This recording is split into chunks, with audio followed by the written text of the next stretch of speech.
Good evening, everyone. I am calling to order the Stevens Point Area Public School District Board, Monday, February 9th, 6:30 p.m. Roll call, verification of a quorum, please. Ms. Baker? Here. Mr. Ebel? Here. Ms. Erler? Here. Ms. Faxon? Here. Mr. Kokonowski? Here.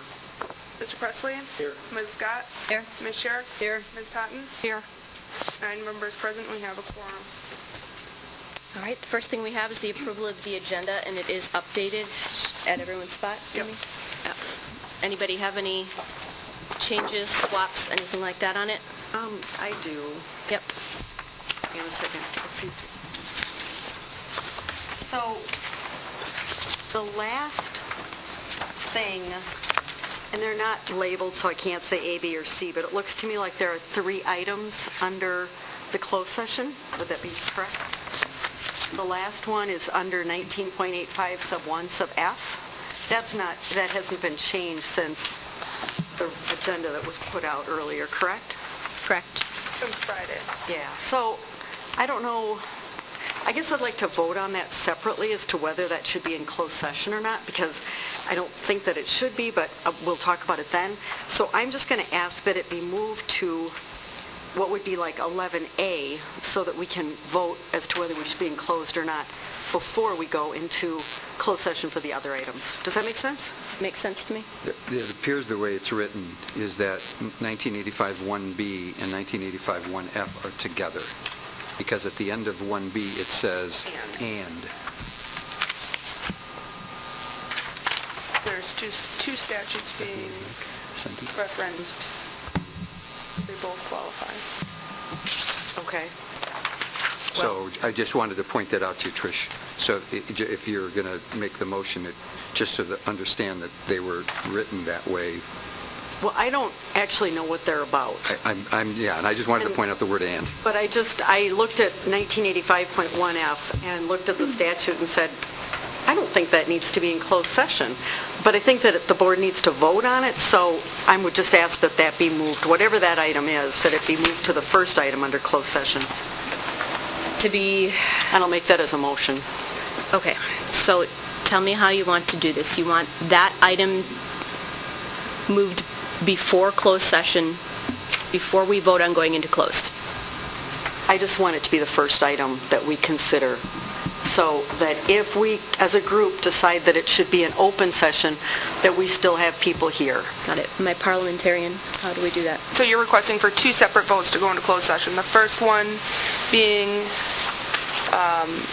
of B and F, and then the second vote being of, what is it, C? F. No, the second one being, what's actually listed first, would be the second vote. So C. Correct. Okay, yeah. Can I interrupt? Because if I would like to make the motion that we vote on it to go into open session. Well, right I don't off the think we bat. can do that now. I think we can do that. I think we need to do that later. But I'm just saying, I think that we should have the opportunity to vote on it while there's still people here. Do you know what I'm saying? Well, don't we do that when we approve the agenda, is to change it, because that's what she's asking, is to change it, because that was the same thing that I was going to do, is request that to go into open session. And Yeah. and the reasoning behind that, of this individual request, is that because when Angel, Lisa, and Jeff, via the phone, and I met with Mike Jilka, our legal counsel, Angel brought forward the idea of doing the investigation regarding the release of privileged information.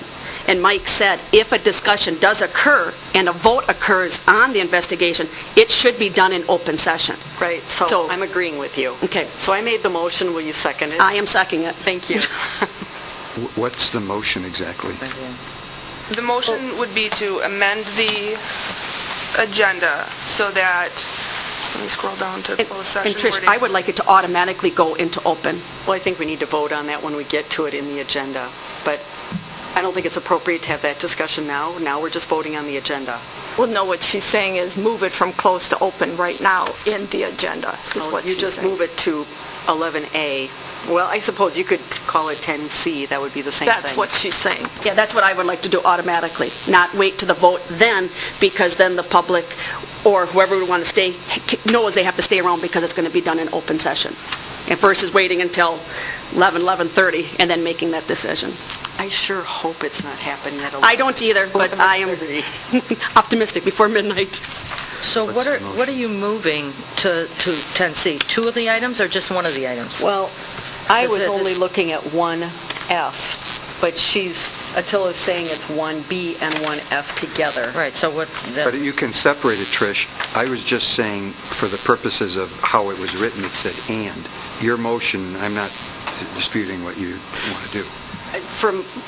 I'm looking to move that last section to be at the first so we can take a vote on that, so that it simply be the first item and we can have a vote at that time as to whether it should be enclosed or open. I actually don't know what these topics are about, but it seemed, when I looked at 1F, it seemed to me to be something that should be done in open session. That was my take on it, but obviously that's a vote for the board, not just for me. I think I understand what you're asking for.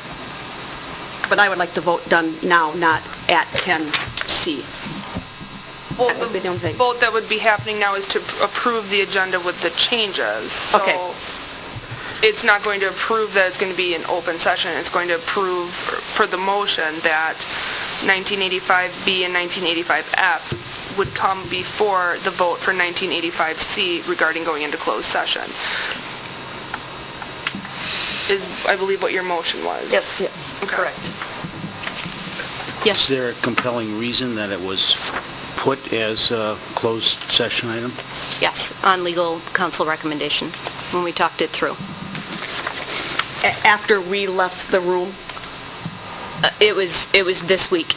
If all you want to do is discuss if an investigation should be pursued, no names can be mentioned, it can be done and opened. It seemed like a very dangerous thing to do, which is why he recommended it be in closed session. But if that's all it is a yes or no vote, should something be investigated? Yes, absolutely, it can be done in open session.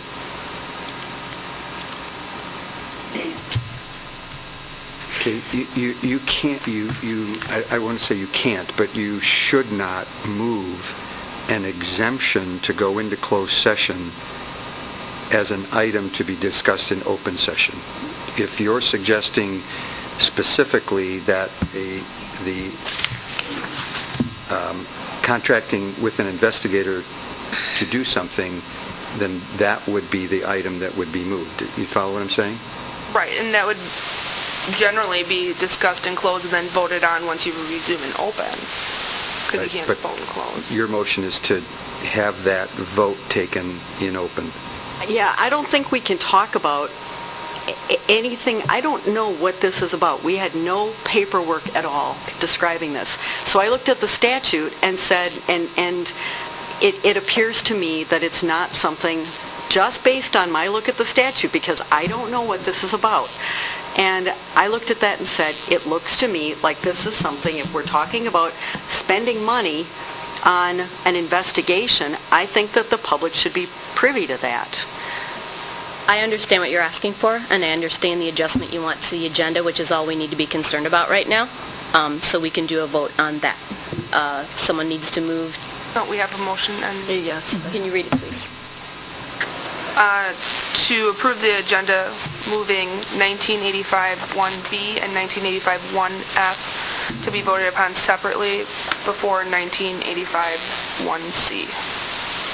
Everybody understands what they're being asked? Yes. Okay, so we will vote whether to go into closed at that time, basically, you're separating it out. In two Okay. separate votes. Okay, roll call vote, please. Ms. Baker? Yes. Mr. Ebel? Yes. Ms. Erler? Yes. Ms. Faxon? Yes. Mr. Kokonowski? Yes. Mr. Presley? Yes. Ms. Scott? Yes. Ms. Sherrick? Yes. Ms. Totten? Yes. Motion carries 9-0. Okay, so now we need a motion for the revised agenda, please. Also move. I'll second. Anything else? All right, go ahead. Mr. Ebel? Yes. Ms. Erler? Yes. Ms. Faxon? Yes. Mr. Kokonowski? Yes. Mr. Presley? Yes. Ms. Scott? Yes. Ms. Sherrick? yes. Ms. Totten? Yes. Ms. Baker? Yes. Motion carries 9-0. All right, we have students from Bannock Elementary School coming to lead us in the Pledge of Allegiance. Please come on in.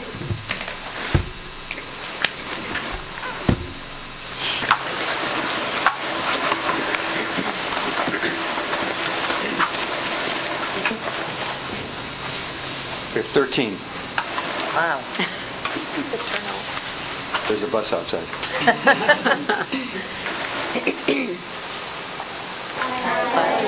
Allegiance to the flag of the United States of America and to the republic for which it stands, one nation, under God, indivisible, with liberty and justice for all.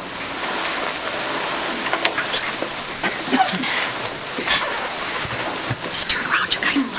There we go. So we're going to have these tallest one in back. So you raise yourself so that the shorter people are in front. There we go. You guys can do that, right, without direction? There we go. Good? Okay, that's good. How are you guys? That wasn't too hard, was it? No. Okay, Mrs. Faxon, our board president's going to hand you each of the certificates by name. So we have Charlie Blue. Charlie here. Anna Hanahan. Cassidy Harlan. Andrew Ketchum. Josh Opiola. Brett Shuda. Ashley Smith. Ashley with us? No? Okay. Colton Thielman. He's not here. Tatum Thielman? No. She's not here either. Okay. Angela Ward. Angela. Lillian Webb. Lily Wilford. Savannah Warzala. And Sarah. Where's Sarah? How do you pronounce your last name, Sarah? Suga. Okay. I wanted to make sure I got that right. There we go. Okay, let's give it up for our...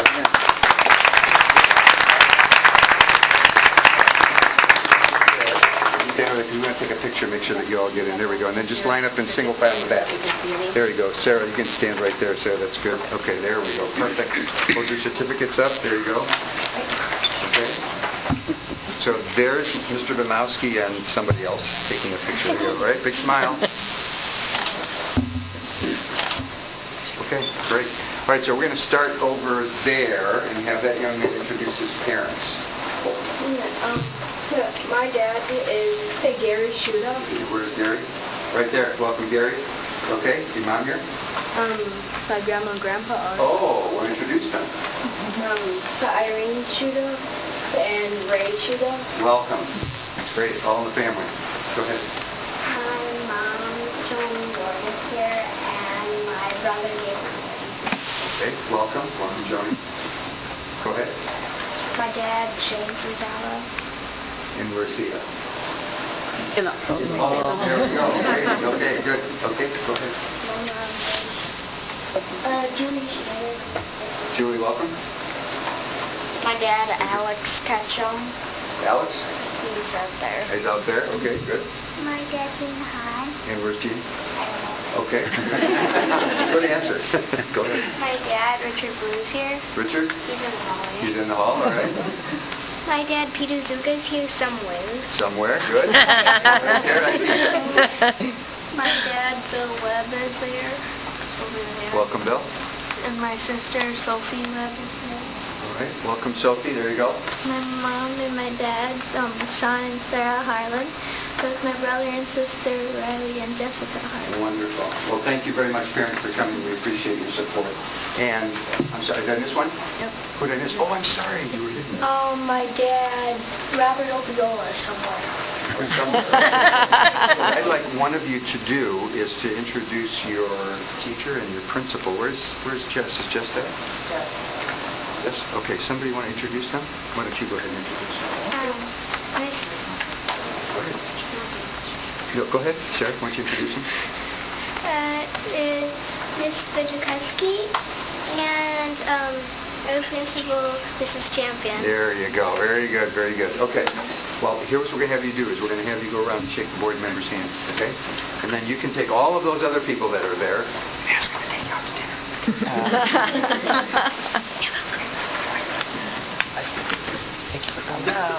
Hi again. Thanks for coming. Good job. Thanks. You guys did a great job. Thank you. Thanks for coming for visiting. Thank you. Thank you very much for coming. Thanks. Good job. Thank you, great job. Great job. Thank you for doing this. I almost missed you. Thank you for coming. Thank you. Have fun. Thank you for helping. Thank you for coming. Good job. Good job. Thank you. Great job, thank you. Thank you for coming. Thank you. Thank you very much for helping. You're going to do us again or no? You're fine, you're fine. So we have two community partnerships to award tonight. The first we're going to do is CISA 5, which is our CISA, and we have 3 people who drove up from Portage just to be here for this little bit. So have them come up. We do the same thing the kids did. You don't have to introduce anybody. No, exactly. So this is Jeremy Beal, our CISA 5 District Administrator, and Jeremy, I'm going to have you introduce your staff. This is Rebecca Johnson, our Director of Special Ed, and Mike Coltis, our Business Manager. So we obviously have been engaged with CISA 5 for many years, and they've provided a lot of services for us, and some are contractual, but some are not, which makes the partnership even healthier. So I'm going to read a few things. It's not inclusive, so don't tell me that I didn't do it all. All right. So CISA 5 provides specialty services necessary for special education students with specific needs and students with significant mental health concerns. They also provide teachers for the visually impaired, orientation and mobility specialists, as well as audiology services. They also work with our Technology Support Services Department in keeping us informed about state technology plans, Google Apps for Education, and the planning and delivery of professional development. They disseminate relevant information to the 4K and early childhood special education to the district, as well as hold EC, which is early childhood networking meetings, and provide professional development opportunities on a variety of topics for those teachers and staff. They also provide access to the Wood County Alternative School, which we have students enrolled at, and also information from the DPI on a regular continuing basis. And for example, there are monthly superintendent meetings down either at Portage or at typically in Rapids for all of the superintendents in CISA 5, which we attend. And finally, they provide support to our Student Services Office, offer contracted services, and provide a lot of information that otherwise we wouldn't get. So we wanted to say thank you, and Angel has a plaque that she would like to read that hopefully you'll hang somewhere. This is to CISA 5 in recognition of the significant and profound contributions to the district, for advancing the education of all its students, and for helping us to fulfill our mission, prepare each student to be successful. With deep, heartfelt thanks and gratitude.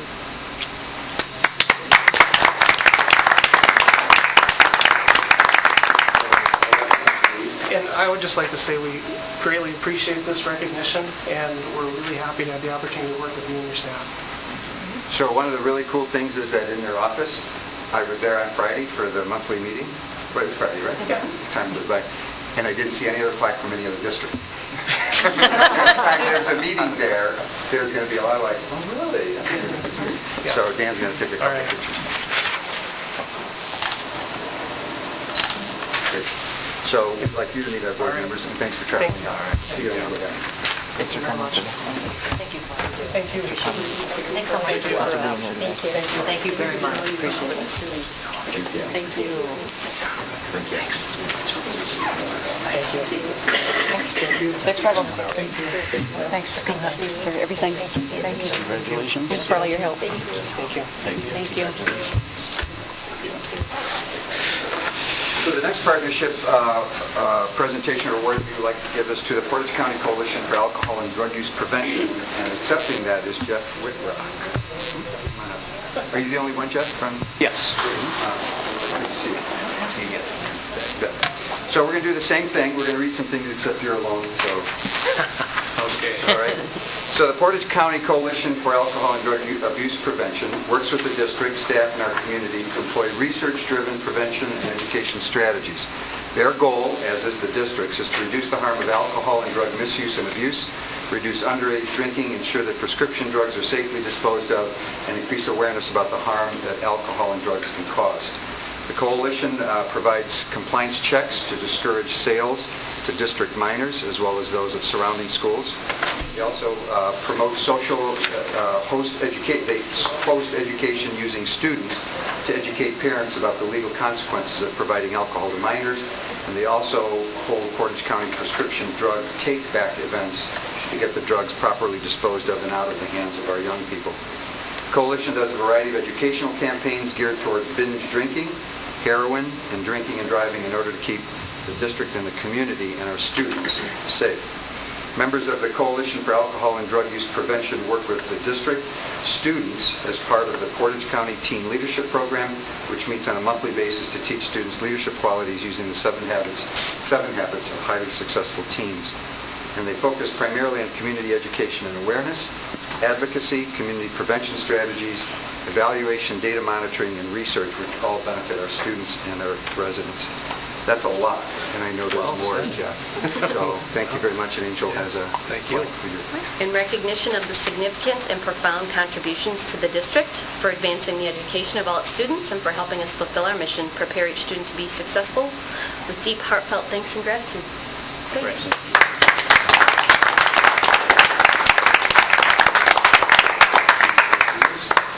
Well, I think I accept this humbly on behalf of everybody. There's many, many people in the coalition who work together to make these activities happen and have the impact in the community that they do. So it's really the work of many. We appreciate your support as well. We appreciate the backing as well. Okay. Yeah, thank you. We got a picture? Got a picture for Oh. Mom and Dad. Yeah.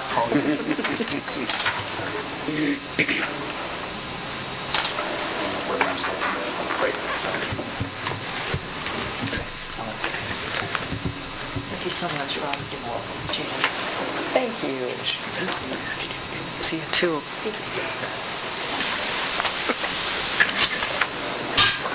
Thank you, sir.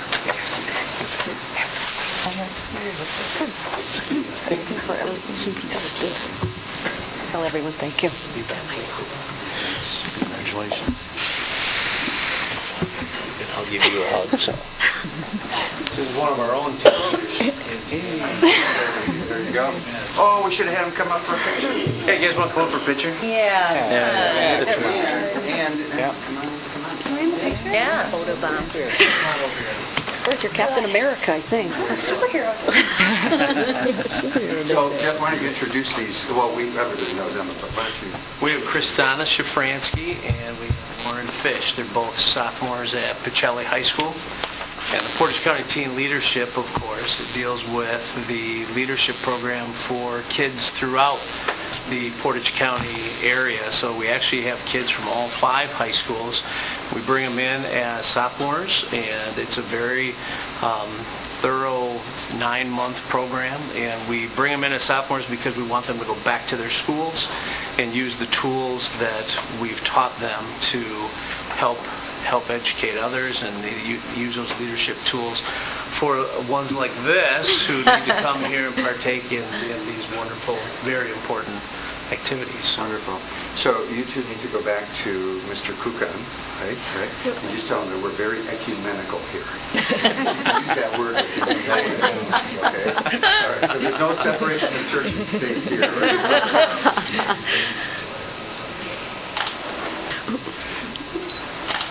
Wonderful. So, you know what? We'd like you to meet board members too. Yeah, for sure. District, right, from Pacelli, right? Yep. Awesome. Great. Thanks so much for coming. Thank you very much for coming. Yeah. Good job. Thanks for coming. Thanks for coming. Thanks for coming in. See, you got all dressed up. Thanks. Thank you very much. Thank you. So those were really feel-good events, but these are heart-tuggers, the next two. So if Chloe Harbaugh is here and Kathy Bistro. Chloe, come on up. Did you know Kathy? Mr. Arata called me into his office last week, and he told me that he was going to ask me to do something, and I had to say yes, but I couldn't ask what. Perfect. Brian, good job. Good job. So this is Chloe Harbaugh, and we have, on a monthly basis, asked each principal to identify a student who then would recognize any staff member in the building for making a difference in his or her life. And so Chloe has something to read. If you want me to bring that podium over, if you're nervous, we can do that. No, you're nervous, but you're going to read it. Yeah. Okay. So Chloe has a few things to say about Kathy. I think that Mrs. Weisbrod should be recognized for this award for the greatness of her efforts.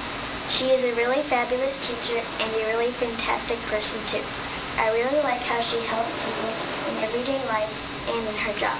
She is a very special, great, kind, nice, wonderful, and awesome person when she's teaching, when she is not teaching. Sometimes she even makes me feel like I am part of her family. This is a great opportunity for her to get recognized. I think she has an awesome job. Lots of people should help everybody, but especially people with special needs or people that need help. It is so wonderful that she stepped up to help people that really need help. We all should be so thankful. She helps them learn in a fun way just like any other person. That makes them happy and it counts when they are happy. I feel that she has an important job which she is great at. She helps and supports everybody. People and teachers who do not care if they are a good student or a bad student and still help them become the most successful and phenomenal teacher. That is what Mrs. Weisbrod does. It is very true. She is very successful and phenomenal. Every day Mrs. Weisbrod is there, ready to help us. Mrs. Weisbrod always knows what to say. She has great learning skills that help us learn in different ways and that also make it easier. She also helps us learn in very fun ways. I really appreciated it when she helped me study so I was ready for my test. One thing she did was help me understand what I was learning and to answer questions that I had. Another quality of Mrs. Weisbrod is that she gives accurate answers that we understand. She breaks stuff down for us. She is so good at explaining. Another way was that she created a Quizlet page as a study tool and allowed everyone to use it. That was very nice of her to create that just for us to help us study. Whenever I need help with learning, feelings, understanding, or anything else, she is always there. Even if I don't need help, she is still always there. She always makes my day when I need someone to. There is always a big smile on her face. Also, she always says words that make me feel welcomed. Mrs. Weisbrod has some good jokes that make me laugh when I need cheered up. She also has fun stories that are always nice to listen to. Mrs. Weisbrod is a very special and amazing person. If I could pick anyone that I could be like, I would like to be like her. She is the most fantastic, nicest, funniest, smartest, awesome, and the best teacher/person I know. Before I moved up here, I did not know what I wanted to be when I grew up. Well, now I know. Because of her, I want to help people just like she does. Over the years, she has made me feel more and more like family to her. Mrs. Weisbrod loves everyone that she helps and teaches people just like she would her own family. When she talks to you, she makes you feel like you're the only person in the world that she cares about. You feel super important. She makes you feel like you can trust her, which you really can't. That is amazing because usually it is weird to talk to teachers and to help them and to tell them important stuff. It is also hard to know that you can trust teachers. You definitely can trust Mrs. Weisbrod. That makes me feel good. I am really glad she is here. If she was not here, I do not know what I would do without her. I love her. I have tried and tried and tried to recommend her so she knows how fantastic she is doing. I want her to know that other people are thankful for her. Thank you for giving me this opportunity to recognize Mrs. Weisbrod.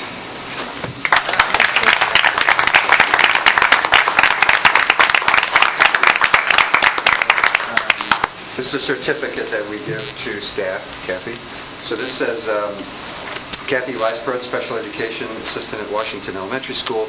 The student staff recognition is presented to you for the positive and lasting impact you have made on Chloe.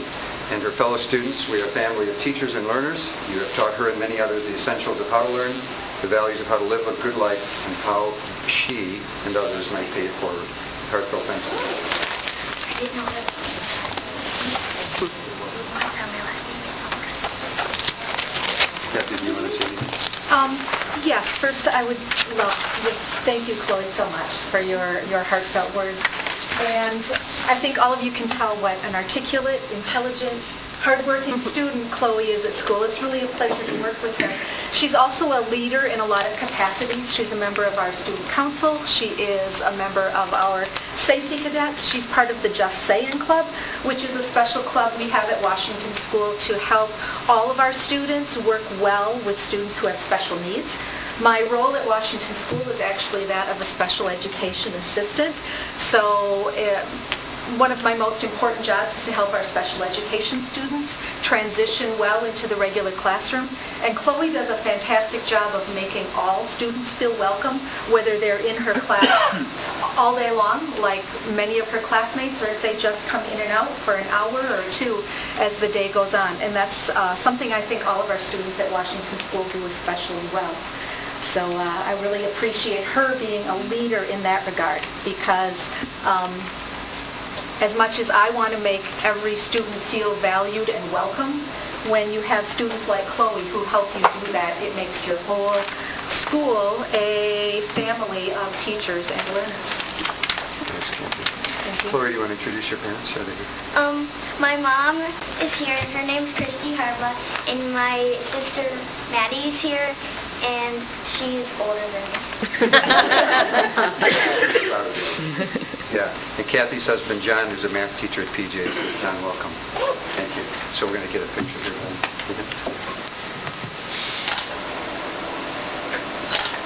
Do you know where to meet the board members?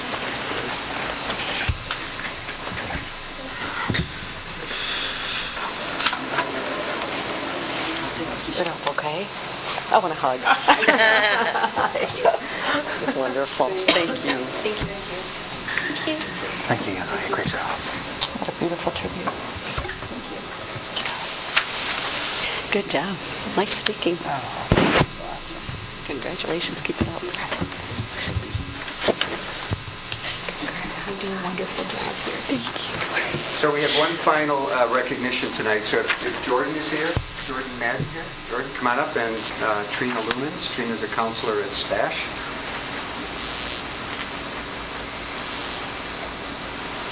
Come on up. Come on up. Don't be shy. Right here. There you go. How are you doing, Jordan? Good. Thank you. So Jordan and Trina think that they're here to recognize Jordan for winning a $1,000 scholarship, one of 4 in the state, from the Wisconsin School Counselors Association, right? That's why you think you're here, right? Yeah. Now he's afraid. So we do. We want to congratulate you. So let's give it up for Jordan. Scholarship at luncheon, right, on the 19th, right? And so Mike Devine and I are going to be there for that. And I think Trina's going to be there. Perfect. And Trina is responsible, right, for part of that. A little bit. A little bit, okay. So, but what they're really here for is that they didn't expect this. But we're going to do the same thing we just did with Kathy, but with you. Because I have what Jordan wrote about Trina in order to win that scholarship. And he didn't know that I had this. So life is full of surprises. So I just thought it would be awesome not only to congratulate you for the scholarship, but for Mrs. Lumens to hear what it is that you wrote about her. It is a public document, so you don't have to worry. I think you can just leave this in our mailbox or something. I think you should read it, actually. Go for it. There's nothing in there that she would be embarrassed about. This one. Okay. Okay. Just read it. An advocate, friend, teacher, and mentor. Many can be considered some of these titles. It is truly a gift to be acquainted with someone that fits them all. Mrs. Lumens has been my guidance counselor for 3 years. In that short time, she has changed my life. Her skills as a leader is seen throughout the school and community. However, she shines in her immense dedication to her students. As a passionate counselor, she goes to tremendous lengths to ensure students of diverse backgrounds are accepted, respected, and satisfied members of the school. Making it her mission for students to feel welcome, she works extensively with minority students to provide essential resources. As a counselor, Mrs. Lumens believes firmly in the doctrine that diversity is to be celebrated. She instituted the program Student Ambassadors that provides student leaders to guide and befriend new students. A primary goal of the program is to be representative of a distinct student body. Providing ambassadors of the same ethnic backgrounds or language abilities provides ease for students transitioning during a stressful time. It is tough as a new student to find acceptance amongst peers, more so as a minority in a predominantly white community. In collaboration with the university and English as a second language department, Mrs. Lumens educates herself on the philosophy and history of various cultures. In our town, there is a large Hmong population where many members speak little to no English. Taking initiative in her field by committing a large portion of her time to Hmong culture education, Mrs. Lumens provides impactful knowledge and understanding of minority students. Financial capabilities and limitations builds barriers that affect an enormous amount of students in the community. Mrs. Lumens advocates strongly for low-income and financially incapable students by waiving testing, application, student, and lunch fees students cannot afford. Her tireless efforts do not just derive from her occupation, but from her experience growing up in a financially unstable as well. Few people can listen to your issues and completely understand and empathize with your situation. Mrs. Lumens' comprehensive knowledge of economic struggles faced by a large portion of the school is genuine, informed, and invaluable. Mrs. Lumens is a prime example of a devoted counselor that works diligently to meet the needs of her students. At the beginning of my senior year, I was going through a very tough time, and Mrs. Lumens, some personal information. Anyway, Mrs. Lumens was there for me, comforted me, laughed with me, and reminded me that things will be all right. Her sacrifice, drive, and dedication is incomparable and inspiring. I never expected the high school counselor to leave such an impact, but she did. Mrs. Lumens is more than a counselor. She is an advocate, a friend, a teacher, a mentor, and a hero.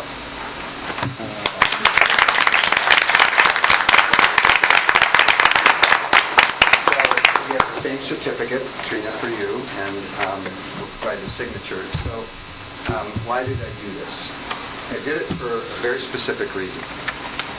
Your writing and your expression of what Mrs. Lumens has done for you and the ability to do it in the way that you did it and the work that you have done, Trina, for our kids, representative not only of counselors but of all of the staff, is exactly why we exist.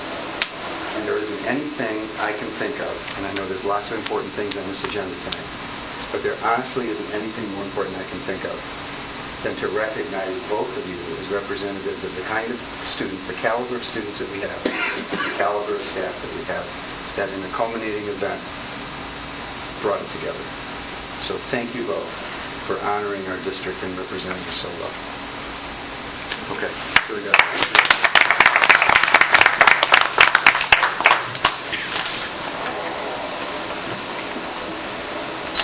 Are your parents here?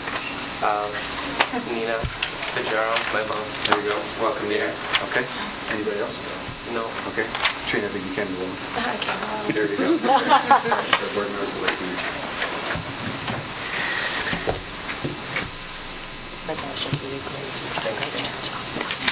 Thank you so much for on the spot. You handled it. Okay, Good job. thank you. Thank you so much for everything you do. No, it's holy no. Proud. Congratulations. Congratulations on the scholarship. Good job and congratulations. I love that handshake. Nice and strong. Good job. Congratulations. Congratulations. Thank you. Donations. Congrats, sweetie. We have donations next. So we have two donations. The district received a donation of a 1-inch belt sander valued at $75 for the Fernandez Center wood shop and woods program from Mr. Ron Zagorski. And the district also received a $50 donation for the Life Skills Center from Mike Devine, principal at SPASH. We're very appreciative for the generosity. All right, the next part of our agenda is public comments, and we have 7 people making public comments tonight. The first is Chris Kunkel.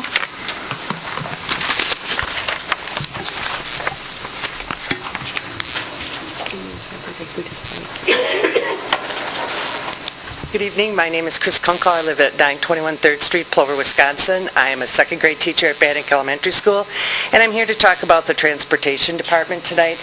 It has been brought to my attention that you are looking at outsourcing this, and because of a student that I have and a situation that just happened, I wanted you to know that having the people in the office that you do right now made a difference not only in my life, but in a student's life in my room.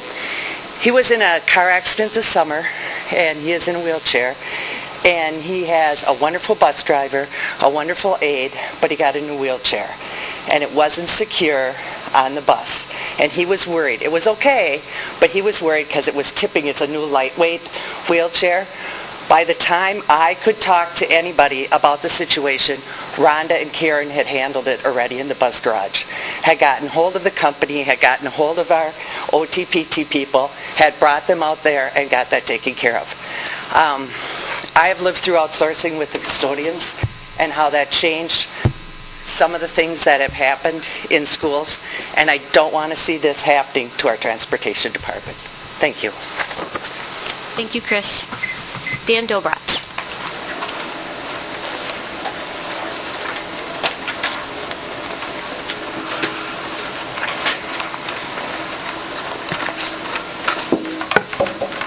Thank you very much for this opportunity to speak. I'm kind of amazed. I remember being here back in 1978 as part of a university class and attending a meeting. Quite a difference. I applaud you for some of the stuff you're doing. It's really, truly unique. But tonight I'm here as a parent with a 17-year-old in the Stevens Point School District that has used the public or the transportation here. But I also have 21 years experience as administrator. And I realize on the agenda there's the hiring of a new transportation director, and then there's a possible RFP looking at outsourcing that. I'm here speaking in favor of hiring a transportation director and keeping the current administration there and not going for an RFP and outsourcing it. And I know things are difficult in the hiring market in this day and age, but I feel this can be done. Why? Well, you know, when you have a transportation director, at least when I was an administrator, he was part of our administrative team. We built up great rapport. People like Jim Neiswander, Phil Alm. I still remember Jim Neiswander coming to speak to me. I used to call him Jimmy Badweather all the time instead of Neiswander, and I won't tell you what he called me. But we have a great conversation, and we provided a great service, and that camaraderie is there. You know, in addition, there's also immediacy when you have a person that's hired by the district and where you can get an immediate response to what you're asking for. And I feel that's really important. But most of all, you hire a person and they tend to become part of your community. And being part of your community, they buy into things and provide you with a great product. And I really feel that we should go that route rather than outsourcing. But most of all, and this is the whole crux of my whole speech tonight, I want to speak about the mid-management of the bus garage. Being that administrator for 21 years and as a parent where I had to make a phone call, the service I got was outstanding. And you know what? I can go over case after case after case of where they went beyond what they had to. I can recall calling them at 6 in the morning, 5 at night. Someone was there and they always got back to me. And to be without those people, I just feel it's not a value to this district. We would be losing something great. So again, I'm speaking for going the route, hiring the transportation director, and keeping the management as part of the Stevens Point School District. I thank you for your time and really appreciate it. Thank you. Thanks, Dan. Pat Hetzel?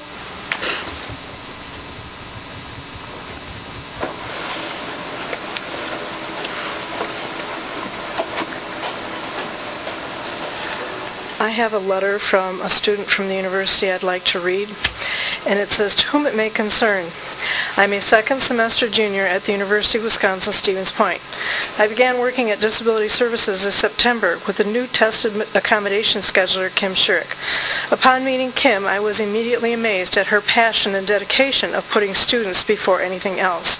Even as Kim was figuring out the ins and outs of her new position alongside me, she always focused on providing the students that depended upon Disability Services the accommodations that they needed.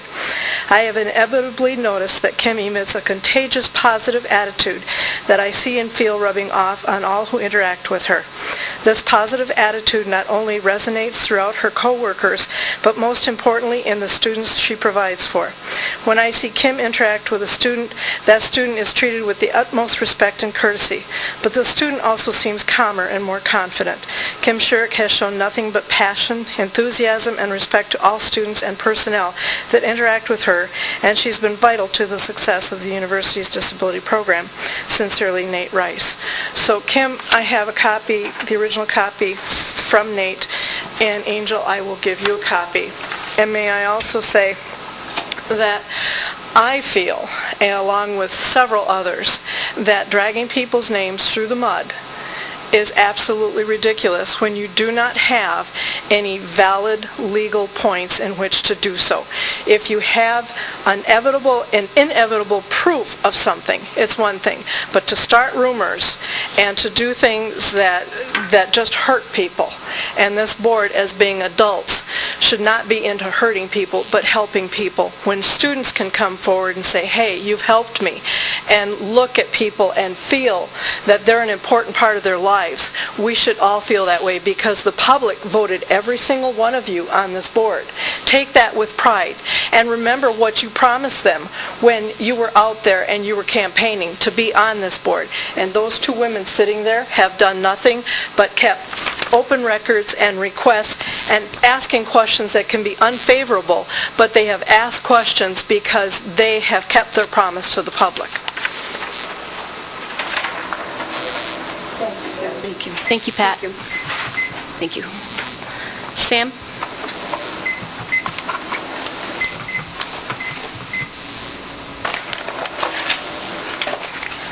Sam Levin, 1020 First Street, Stevens Point.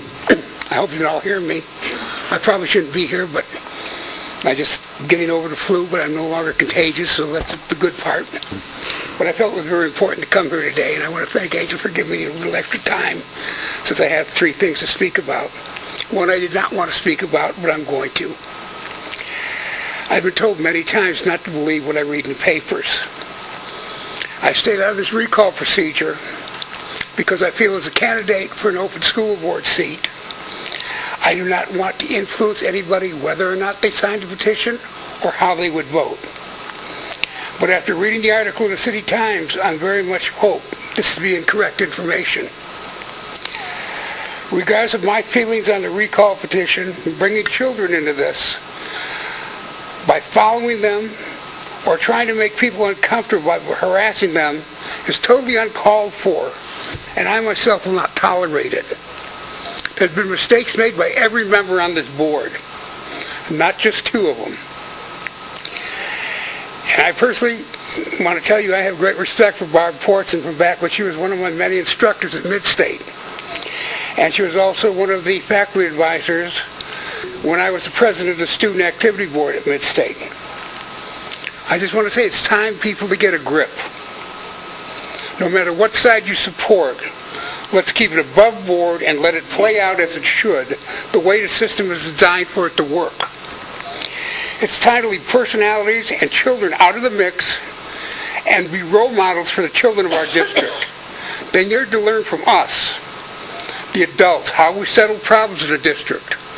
And please, I implore you to start working together for the benefit of the district and stop the childish behavior that is noted in the news story. Now, on to something very close to my heart is the policy and committees. The way you have it written, with 4 members of the 4 board members, which you've only got 3 members on most of the boards, and a quorum being 3 of those 4 board members, you cheapen the committee by making the community members and the student members not an equal part of it. When you have a quorum, and I have some things here I'm going to give to the secretary so she can hand them to you. There's 3 printouts from the internet, one from Roberts and a couple others, that basically state that a quorum should be the majority of the committee. Right now, if you go with what you want, and this is what they're trying to avoid by not having a majority of the committee, you can have 3 board members and nobody else show up. Or actually, since you only have 2 of them on there, you can have 2 board members that have a quorum. And they can vote for the majority of the rest of the committee on how things should be done, how things should be brought to this board, how money should be spent, and it gets that brought to the board. That's not right. If you're going to put people on a committee, they should be equal in the committee. As Jeff knows with the county supervisors, we have committee members, and they are equal members, and they count as part of a quorum. The other thing is the part about going into closed session. It says in your policy, if the committee goes into closed session, only the board members go. Well, basically, if you're on a committee and you're part of that committee, you should go. The bottom line is this. There's only basically one reason a committee would go into closed session, and that would be if you were voting on the job that's being done by the person who's heading up that part. Say the business services committee went on and we're voting on your business services man.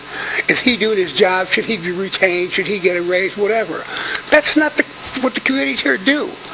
So I agree. There is absolutely no reason for any committee to go into closed session. But if they did, you would have to have all committee members on it.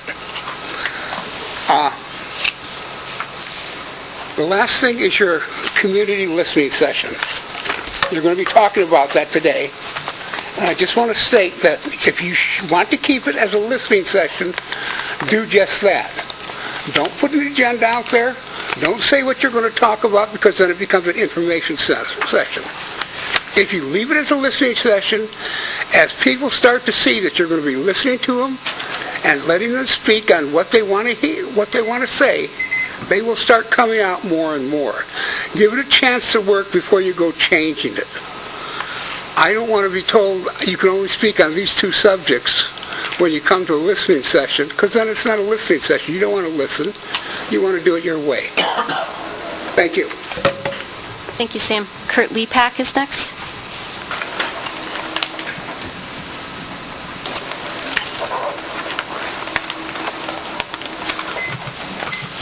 Hi, Kurt Lepak, 127 Watkins Court, Village Whiting. Wow, I really can't believe how political this board has become. And in little old Stevens Point. This is worse than high school at times.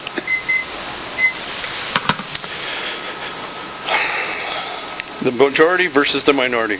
No wonder nobody wants to run for the school board, with only 4 people running for 3 vacant spots. Why would you run? The pay is horrible. The hours are long. And if you put an opinion out there, a different opinion than everybody else, people throw stones at you. And then they run your name through the mud. The allegations against Lisa Totten and Kim Sherrick, a.k.a. the Junction City duo, are false. And you know how I know that? Because I asked them. There are no charges pending.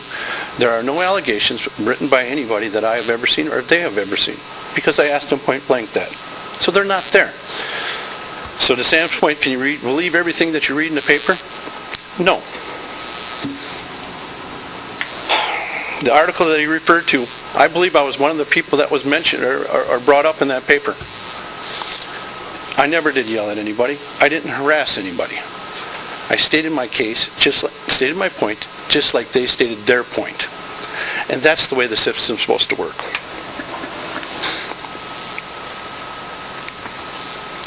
Lisa and Kim are probably the 2 most transparent board members on this board. If you've watched a meeting, you know exactly where they stand. You know exactly the reason why they're voting the way they're voting. people say that they're against the Life Skills Center. If you watch the tapes, you'll see that they have said on numerous occasions they are for the idea. They're not for the way it was implemented or the way it was brought to the board and then how it got changed all along the way. From a $400,000 project to a $700,000 project. They also wanted the kids involved. They talked numerous times about involving the kids, and that's what it was originally brought up here for. And I spoke on several occasions about the Life Skills Center and how we could involve the kids more in that project. This leads me to my next point. It appears to me that somebody on the board is releasing closed session information. Now, I've been to many ethic classes for jobs that I've held. I also sat through most of what the attorney said the other day on the informational meeting. And all I can say is that, based on what I heard, somebody is doing something that's unethical and wrong. Now, do I believe that somebody's going to be ethical and stand up and say that they are releasing closed session information? I'm not naive enough to believe that. But that's the oath you guys took. Second of all, if you are sitting in somebody's shoes and you're getting falsely accused of things, what kind of trust do you have in the people you're working with? You guys are here for school children and taxpayers. That's your job. The rest of the stuff needs to stop. Period. Thank you. Thank you, Kurt. Lois Precourt?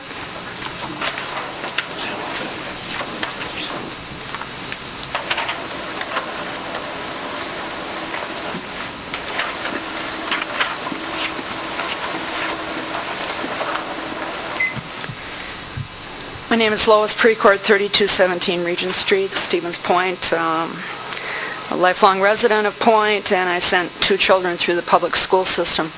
I'm going to take a few seconds of my time to say that it's really heartwarming to see these partnership and achievement awards. It's heartwarming, and it's fabulous to sit here and watch this, or people are tuning in online, so now I'll play Beat the Clock here.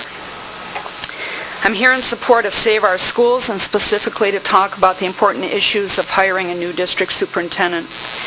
As we know, the superintendent is leaving in July.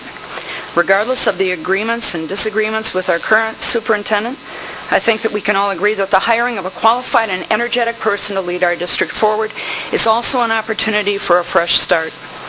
One of the primary concerns of Save Our Schools is that the behavior of 2 school board members might not be limited to this superintendent.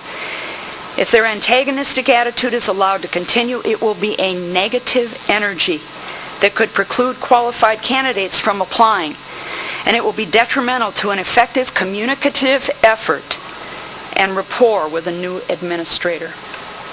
Save Our Schools wants a fresh start. We want a new superintendent with a new vision and new leadership on the school board. I hear that both of these school board members say that information is being withheld, and they're frustrated and they're angry. Whether certain board members acted rudely out of anger toward Dr. Wenninger is not the point. The point is that these unethical, unproductive, unprofessional, and ineffective attitudes exist. This is a ruse under the guise of transparency. These 2 members fail to fulfill their duties as school board members. Their job is not to fight to prevent change. It's to provide strategic leadership in the face of change. They have failed to demonstrate that strategic leadership. Instead, they insult and they fight and they micromanage the administration. That is not their job. Their job is to promote the goals of the school district. How does their behavior remotely resemble promoting student achievement? We need people who can set a good example for our students. Can I ask a point of order on policy 165? Yes. I'm going to say point of order. 165 says you cannot talk negative about a board member, and we've already gavelled people that have sat up there and said, didn't mention names, but talked negative about board members. So I want to say point of order and ask her to sit down. We allowed it 2 weeks ago. I'm not allowing it again.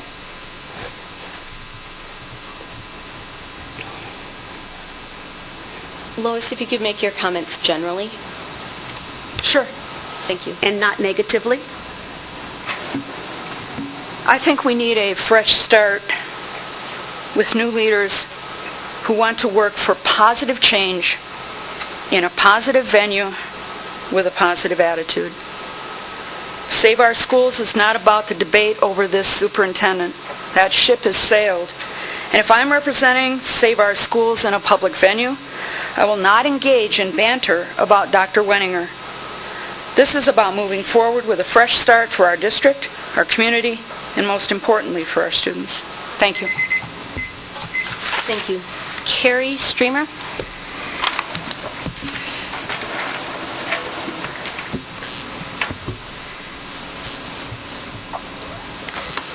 Hi, my name's Carrie Stremer. I've lived in Plover for 13 years. I've got 2 students that attend schools in this district.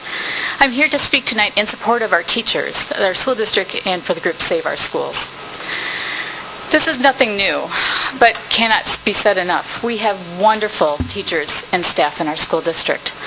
As a classroom volunteer and former PTO member, I've experienced firsthand many teachers' true dedication and commitment to our students. Not only do teachers go above and beyond their job descriptions, but also do the hundreds of support staff employees that go to work every day to make our schools a better place. Save Our Schools wants the teachers and staff of our school district to know that we support them 100%. We know that they are going to work every day with a commitment to enhancing the life of each and every student. We believe that they are dedicated to promoting student achievement. There is no denying that this has been a difficult time for our district employees. Act 10 has deeply impacted our school district. The standard way of doing things is changing, and with it comes a great deal of uncertainty. We all know it, change is hard. In the face of all this change, the school board needs to start creating new ways to support our teachers and all district employees so they know that they are valued. Save Our Schools believes our district needs to start moving forward in positive ways to support all school district employees so that they know that the community appreciates the great service they do for all students. We want to unite the community, the teachers, the district employees, the taxpayers, and local businesses. We all need to be united to face the many changes and challenges facing education and move it forward in positive ways. The future of our community depends on it. Save Our Schools is about supporting the students, the employees, and the community in our school district. It's about having a fresh start for our community with a new superintendent and possibly new school board members who don't want to fight but want to build a better school district for our children. Save Our Schools is asking the community to unite together to demand better leadership for our school board. Please support our efforts to stop the fighting and create a fresh start for everyone in our school district. If anybody would like more information, you can contact Save Our Schools via email at saveourschools2015@gmail.com. Thank you. Thank you, Carrie. All right, we are on to presentations, board comments. Emily. This week at SPASH is Red and Black Week, so today was Superhero Day, hence the shirt. Tomorrow is Disney Day, Wednesday is Pajama Day, Thursday is Neon Day, and Friday is Red and Black Day. During lunch, we'll be doing activities such as having root beer floats, and we have a game going on called Goose Chase that kids can participate in. On Friday, we'll have our Pep Fest at 2 p.m. and in the SPASH Field House, where the UWSP cheer team will be performing. And we'll have our annual dodgeball competition. On Saturday the 14th, SPASH is holding its winter formal in the field house from 7:30 to 11:30 p.m., and the theme is Neon Hearts. The underclassmen just finished registration for the 2015-2016 school year, and the parent-teacher conferences are on Thursday the 19th from 4 p.m. to 8 p.m., and Monday the 23rd from 11 a.m. to 7 p.m.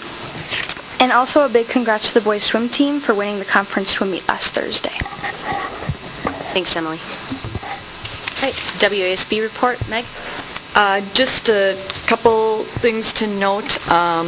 There is a WASB 2015 Day at the Capitol. It's an annual event. It's a day-long session down there.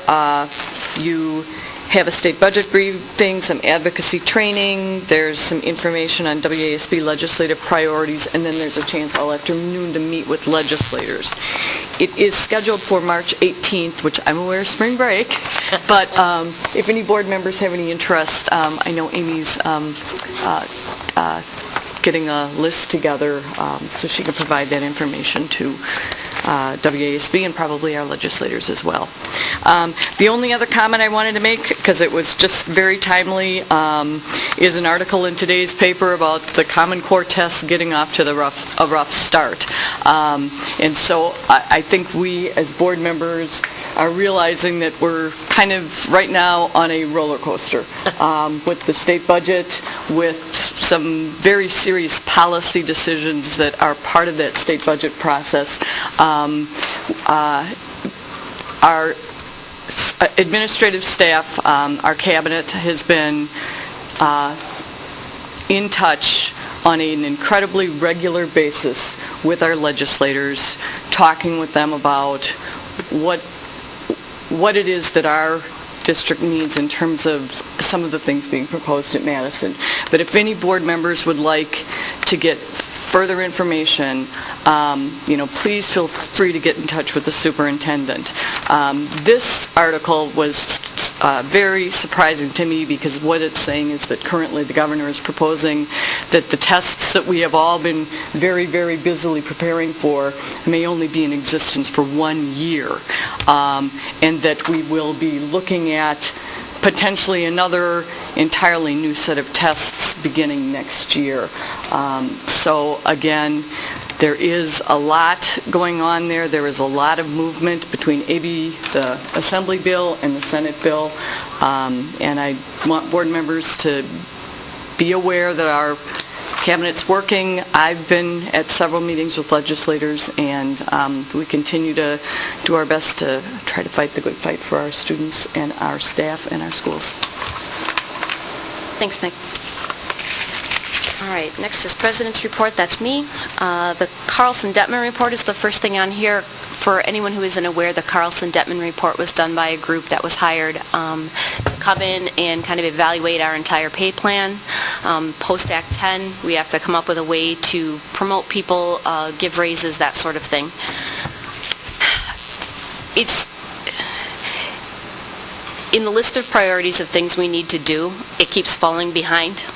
And as a result, it's just become frustrating for a lot of people. We need to get something done with our pay plans. So this is my proposal, and sorry for the team I'm addressing it to that I'm doing it publicly, but I thought it'd be easiest this way. Since we have current negotiations going on, it's not completely appropriate for us to decide on a pay plan while we're in the middle of negotiations.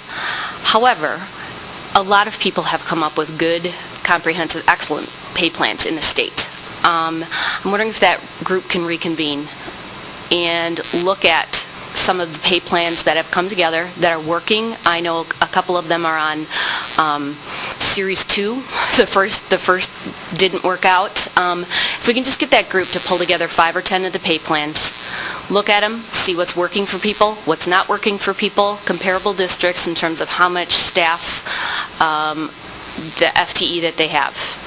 I think that would be a good first step, and it would get us, if the goal, which I would hope, is to get this in place by fall, we could have it going simultaneously without complicating the situation with negotiations. So that's what I'm proposing. I'll get in touch with the people on that committee, but I just wanted to be very public about what I'm asking for. Can I ask a question? Yes.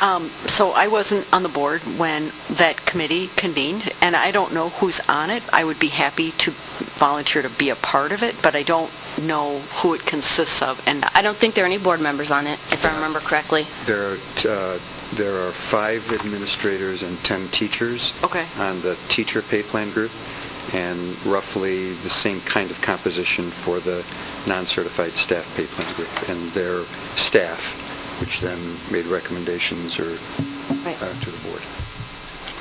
So you're asking those people? Those 15 people. Okay. To reconvene and kind of look at, a couple of them have approached me and just said, do you want us to do something? The answer is yes. If we could look at other pay plans that have been successful in other districts and see what's going to work best for us. I think we're going to end up having to tweak and hash something out that works for this district specifically, but the sooner we get that in place, the sooner people will feel comfortable knowing what it is they need to do to move forward. Breaches of information, I think that's going to be handled in open, so I'll leave that one alone. An educational moment. I decided to start this. I just wanted to say something brief at every meeting with the Board of Education. I had a conversation today, I actually had lunch today with a friend, and he said something that we both, after he said it, looked at each other and was like, oh, that was really profound. So I'm just going to tell you all that quote, so thank you to him. And this is to all of us in the district. We need to ask ourselves, what can I do to help this district run well? As opposed to, how can I run this district? I think if every one of us asks ourselves that question and kind of moves in that direction, what can we do to help this machine run well, instead of what can I do to run it, I really think we would go far. So thank you for that. That's all I have.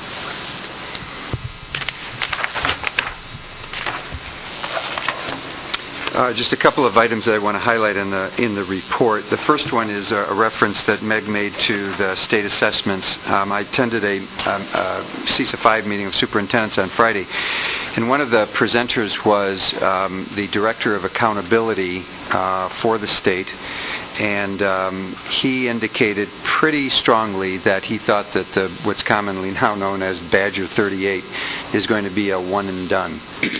And that's very unfortunate on a number of levels, not the least of which is that we don't have still then, if that's true, we don't have any longitudinal data by which we can track kids' achievement statewide.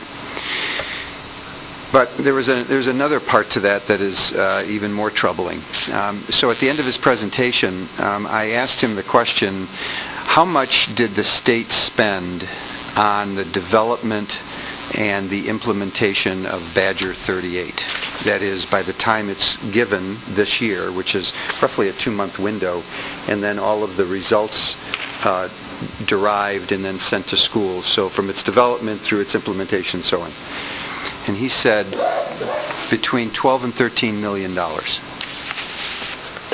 And then I asked him, how much did the state spend on the ACT Aspire ACT suite of tests that began to be given in the fall and is required of every freshman, sophomore, junior in the state of Wisconsin, for which the state is paying?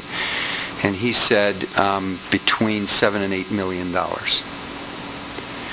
So the state has spent $20 million, 12 to 13 of which was a one and done. That's really disturbing, because that's 12 to 13 million dollars that could have gone to direct services to kids, but it's just evidence of what Meg alluded to, which is that education continues to be a political game being played in Madison and not really one of educating kids. And I know that our legislators in the area are very supportive of the kinds of things that we have said and done, and not very supportive of the kinds of things that are being proposed in Madison. But that number, I think, ought to send shockwaves through people if what we're going to do is implement now a system that has 1 year and it means absolutely nothing. I want to congratulate Mark Vries, tech ed teacher at Ben Franklin, who won one of 5 Wisconsin Technology Educational Association Awards of Excellence Awards. He'll be recognized at a dinner in Milwaukee, and we are going to recognize him here at the board on March the 9th. Also want to recognize McDill Elementary for being one of the top 100 elementary schools in the state, based on sophisticated ranking by niche.com. And that's it, I think. Yep. Thank you. And I'd be glad to take any questions about the report. Anyone have questions? I actually just have one comment. I was actually in La Crosse this weekend with my parents and reading little portions of the packet to my mother, and she said to me that they're trying to do these buddy benches all over the district in La Crosse because they are an element to combat bullying. And she said she was very impressed that we got a buddy bench. So you didn't mention this in your verbal report, and I just wanted to say thank you to Jill Heatree, who I don't know, but I think it's wonderful that we've gotten our first buddy bench in, and hopefully it will be one step forward in combating bullying with young little children in elementary school. Jeff? Two questions. The first one is on the Transportation Department, the RFP. Can you kind of enlighten us how broad that RFP is and what part of the Transportation Department is affected? Yeah, as I reported to the board a couple of months ago, we have put out an RFP for two potential ways of operating. One is to have a company provide the transportation manager, or provide the office management, that is the entire office structure for the district. So those are the two options that are in the RFP. And the other way, of course, is to, we've posted the technology, or the transportation manager position as a school district administrative employee position. The second question is the temporary clerical staffing. I was under the impression that, I don't know if that was last year or the year before last, that we purchased software from Skyward to address this situation. Are we not getting the utilization of that software where we have to now hire clerical staff again? No, we do have that software in place, actually, and on the other side of this wall right over here and beyond the copier is a room that we have segregated specifically with a couple of laptops for parents who come in so that they can register their kids for 4K and summer school right there. There is a very labor-intensive portion of both the 4K registration and the summer school that goes beyond just doing it online, and that's the reason for the need for the additional clerical support. Just a follow-up. So what does the software do then from Skyward? You know, I'm not an expert in that, Jeff, and I would have to ask some of the folks who are actually responsible for summer school, and I could certainly do that and bring back a report to you in the second meeting in the second meeting in February. All right. Thank you. You're welcome. Oh, go ahead, Trish. I just wanted to ask on follow-up on the transportation. Will that RFP then be coming to the, will it come to the Business Services Committee first? I think so, Trish. I'll have to go back. Tom and I have talked about the way in which that should go, but I think that it might. I'll have to check. I don't know that for sure. Okay. Meg? I guess I just wanted to follow up on the comment that you were making with respect to Carlson-Detman, because Trish had requested all of the Carlson-Detman information, so we all had that in our Dropbox this week, and I'm assuming board packet. And I thought it was very interesting. There was the one section where it was discussing the various comparables as well as the status of their compensation design as of December 2013. And I guess I would just underline what Angel had said, that at that point in time, a number of those comparable districts were kind of in flux. They were just beginning the process of implementation of what they had done. So I do think it would be a great idea to be able to circle back and see what lessons they may have learned with respect to the various approaches they were taking, because there were a number of different approaches that were being taken by those districts. And I just want to clarify on the emails that he added to revise it. There was a packet I believe I got from the HR committee when we were starting to talk about contracts, and I was going through them, kind of matching numbers and seeing where we were at, and he needed clarification, so I'm just going to hand these to him about the D2 salary of where I've seen some dollar amounts and then some non-dollar amounts. And you can have those because I have copies of them. Basically just a clarification of is that how we're going to do our contracts, or is all of our individual contracts now going to be with a dollar amount? That, I guess, was one of my bottom line questions. Yeah, and I didn't understand your question because I didn't know what documents you were looking at. Every individual administrative contract will have dollar amounts in them. Okay. And I was just curious, going backwards, of why some of our contracts, and what did I say, about 20, some of them, 19, didn't have dollar amounts. It had the verbiage of, we won't pay you any less than what we paid you the year before, which I just thought it was kind of... Well, that wording is... The contract. That wording is typical, Kim, in every contract. That wording is. And I don't have an answer for the other ones because I wasn't the one that prepared those contracts, and neither... The people who did prepare them are no longer here in the district. Right, and I guess I just wanted to make sure that... And I'm sorry, one more thing. I don't know where these came from. In other words, were they from a committee packet, a board packet? Either, and I'd have to do a little research, they were either given to me by the HR department or yourself. See, and I just printed them off, which I then scanned them today, and so if you wanted a copy of them, and again, it was 176 pages, and it was almost everybody's contracts. Some of them have resigned or going to resign. Right, but to answer just to go back and make sure that I'm clear, every administrative contract will have the name of the individual, the contract amount, and then that verbiage, which is standard in every contract. Okay, but in the stuff that I gave you, you can see that there's no contract amount listed, and I guess I was just hoping that we didn't do that again, and that the correction of one of the administrators is corrected.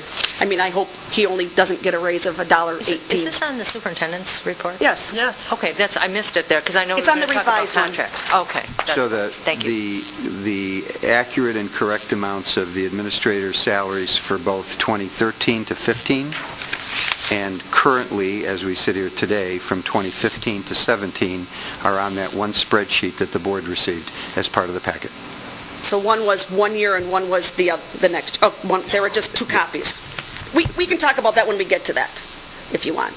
The spreadsheet that the board has in its packet tonight are the administrator contracts amounts that administrators currently have and will have until and unless the board does something different. Just for next time when you send out those spreadsheets, if you could have titles on them, that would be greatly appreciated. Are there titles on it? Okay. Yeah, we'll do that.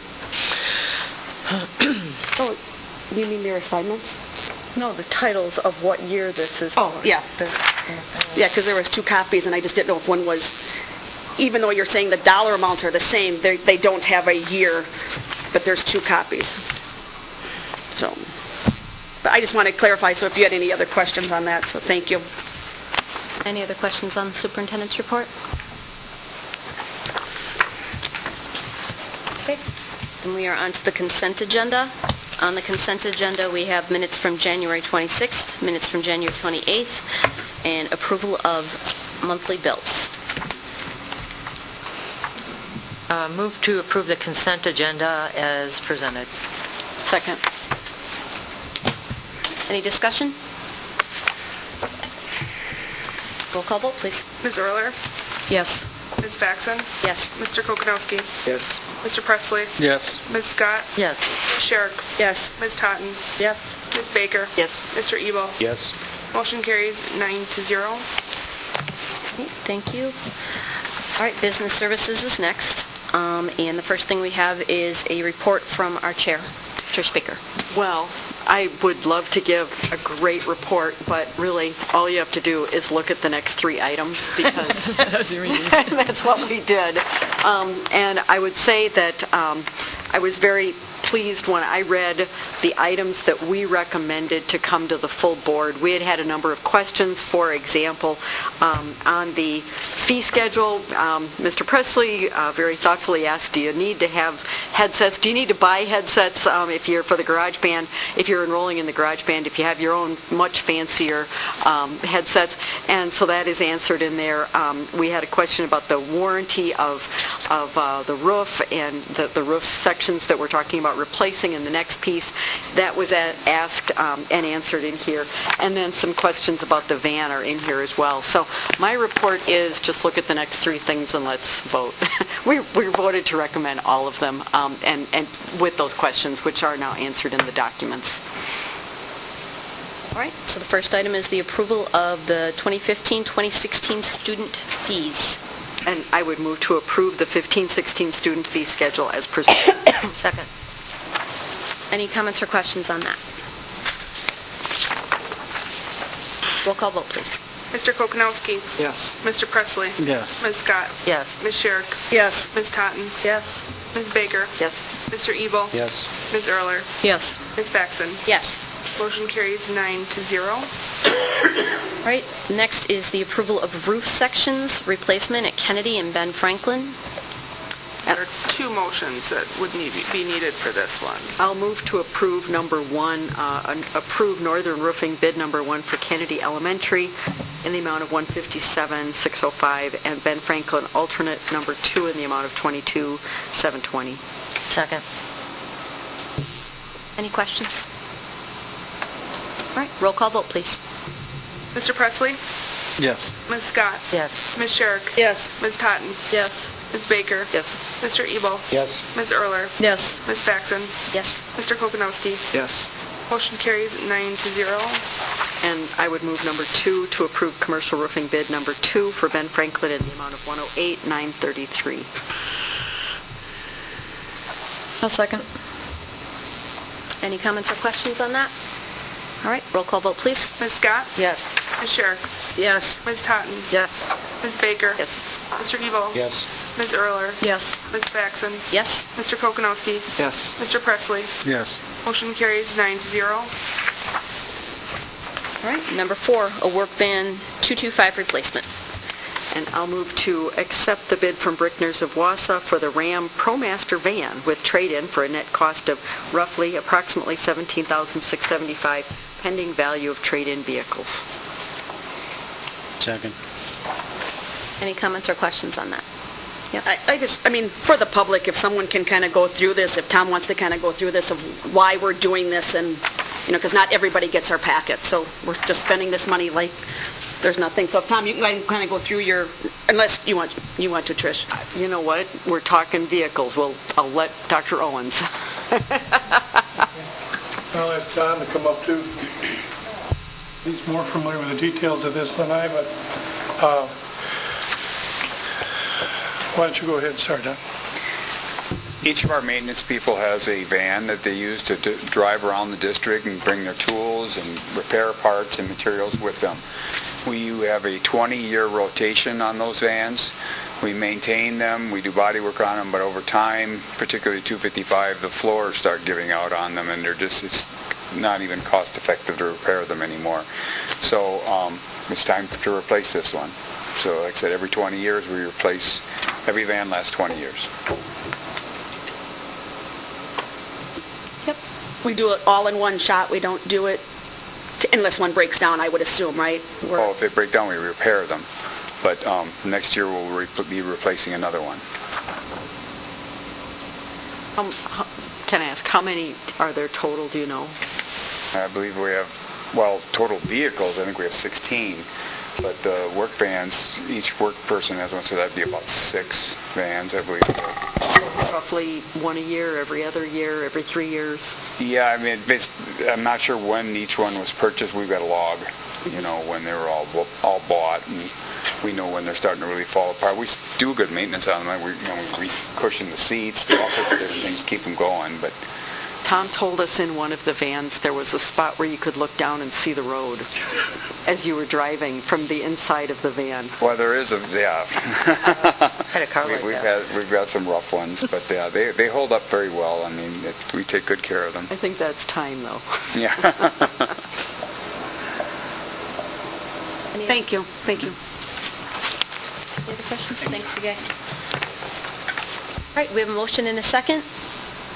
Roll call vote, please. Ms. Scott. Yes. Ms. Sherrick. Yes. Ms. Totten. Yes. Ms. Baker. Yes. Mr. Ebel. Yes. Ms. Earler. Yes. Baxon? Yes? Mr. Kokonowski? Yes. Mr. Presley? Yes. Motion carries 9-0. Next is Educational Services, and that begins with a report from the chair. Chris? Thank you. Educational Services met at 6:30, February 3rd.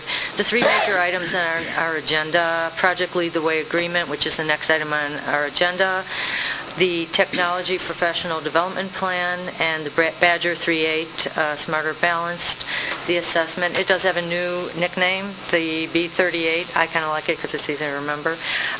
Dr. Wenninger talked about this possibly being only a year, which is really kind of sad because, and I can talk about what was presented all evening because it was so exciting and it was so, I just had no idea how much is going on technology-wise in our district. So I wrote up a little thing so I wouldn't have to talk all night. But the first thing is, in the superintendent's report, you'll see the detailed explanation of the state assessments and the progress that we're making.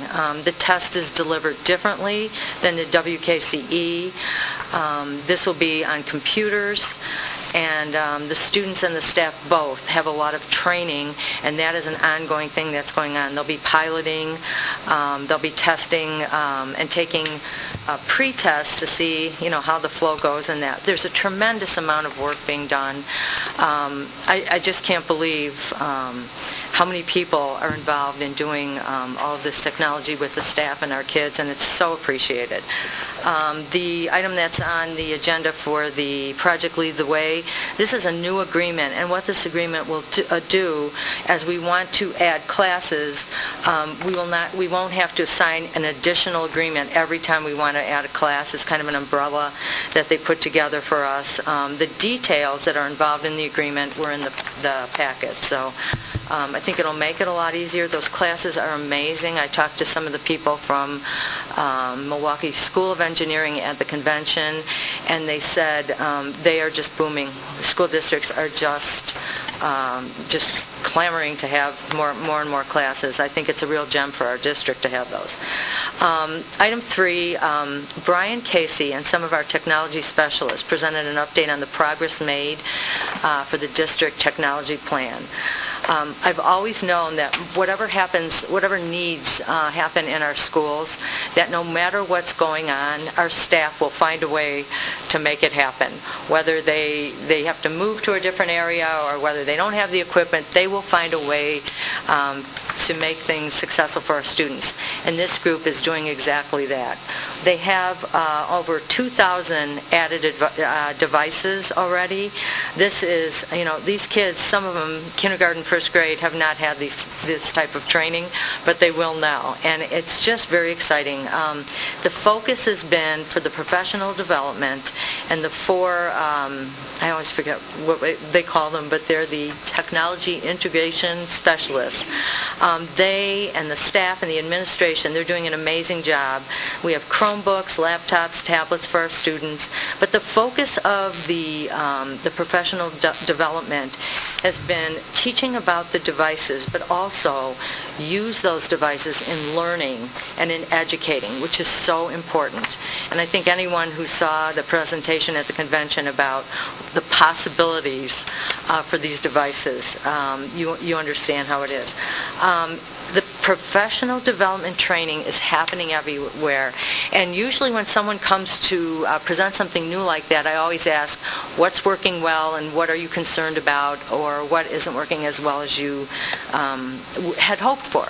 And what I heard was that because this is the type of development with technology and so many different types of devices, looking for spaces to do this kind of development has really been a challenge. They may be here, they may be at SPASH, they're doing it in classrooms, but all of these spaces do not have the same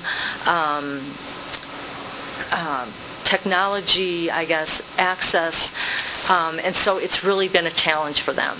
And so the great thing they said was they've taken kids who have had very little I'm trying to think of the word, I guess access to technology from the beginning to the end and coming up with these projects that they've created from step A to Z, which is amazing. The one downside was, again, they're really looking for a dedicated place to do this training, because if they can have a place that they know they're going to have this kind of a device and these teachers will be in there or this staff will be in there, it really makes it a lot more productive. So I just want to thank all of our staff and all of the technology people for doing everything they can. And also, we could not do this. I've talked to districts that are so amazed at what we have because we have Sentry providing this to our district. So there's a lot going on, and I hope to be able to attend some of the classes with Brian to see get a bird's eye view of what's going on. And that was the short version. Thank you.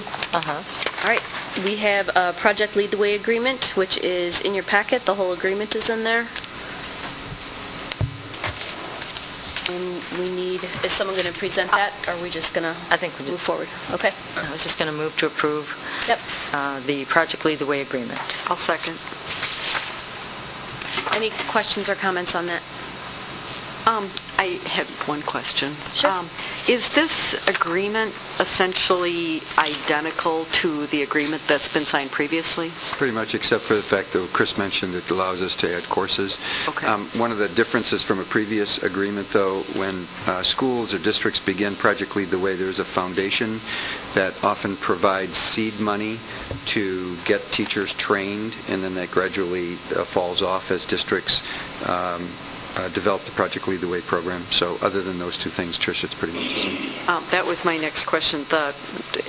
In point number 1, it says $2,500 to $5,000 per session. Who's paying that? Are we paying that for each of our teachers? We do. Okay, to have them trained. Correct. And that foundation continues to provide some funding for that, depending on the year, depending on how many schools. So, but yeah, we're responsible for that. Okay. Any other questions for Project Lead the Way? Roll call vote, please. Oh, wait, did we get a motion? Yeah, in a second. Ms. Sherrick? Yes. Ms. Totten? Yes. Ms. Baker? Yes. Mr. Ebel? Yes. Ms. Erler? Yes. Ms. Faxon? Yes. Mr. Kokonowski? Yes. Mr. Presley? Yes. Ms. Scott? Yes. Motion carries 9-0. All right, next we have a memorandum of agreement for a pilot program of mental health services in secondary schools. So we have currently a pilot taking place in the elementary schools that you may recall that we developed. We have several sites, and this is the same thing. It's just in our secondary schools. And the New Directions will provide a .2 FTE each for Ben Franklin, PJ, and SPASH. And then what we provide is the space for them to have a place where they can deliver those mental health services, as well as a filing cabinet that's secure so confidential information can be kept. So it's just moving it from the elementary to the secondary so that we actually provide more services to kids and their families. So I'll move to approve the attached agreement for use of space as presented and attached. Second. Any questions or comments? I have a couple questions. Sorry, I'm on a roll here. Go right ahead. First of all, is this agreement that's attached, is it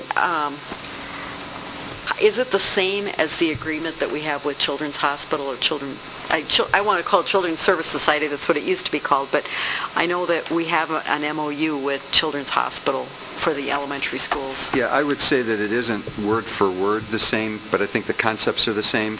I think New Directions probably had a little bit more legalistic pieces to that agreement, but it's essentially doing the same thing. And then can I ask how we ended up with New Directions as opposed to Children's Hospital again? Sure. Or any other? Greg, can you address that for us, please? I mean, we didn't do an RFP, right? Because we're not paying anything. You're correct. They approached us, as was the same arrangement with Children's Hospital of Wisconsin. Also approached us and asked to partner with the district. Again, as Dr. Winiger has pointed out, the space agreement is relatively the same, just some minor verbiage differences. If another organization came forward in the fall and said, you know what, we'd really like to do that, or sometime over the summer, that wanted to do what we have going with New Directions, would you consider another group? And what I'm thinking of is if Children's Hospital said, you know what, we'd like to provide this at SPASH as well, how would you handle that? Well, that would be a good problem to have, and I'm hopeful that at some point we'll get there. We don't have coverage across all of our buildings yet. Until and unless we have coverage across the district serving all of the students in this capacity, I would be premature to try to offer a solution to a problem that I haven't actually experienced yet. I would suggest, however, that what we would do is we would bring all of the stakeholders together and we would talk about some sort of annual rotation. I mean, that's my first response.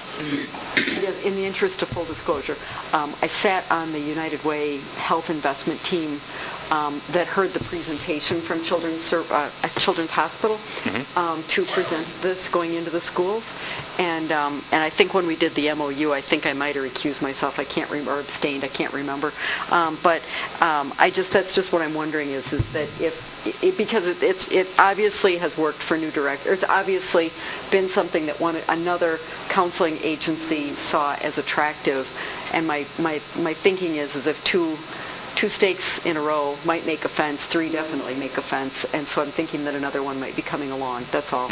Yeah, I would suggest that we will have more interest from more providers, but we still have room in our schools. And my last question is the way that New Directions is making money on this is they're charging Medicare or they're billing somebody? Yeah, that we are not involved in their books.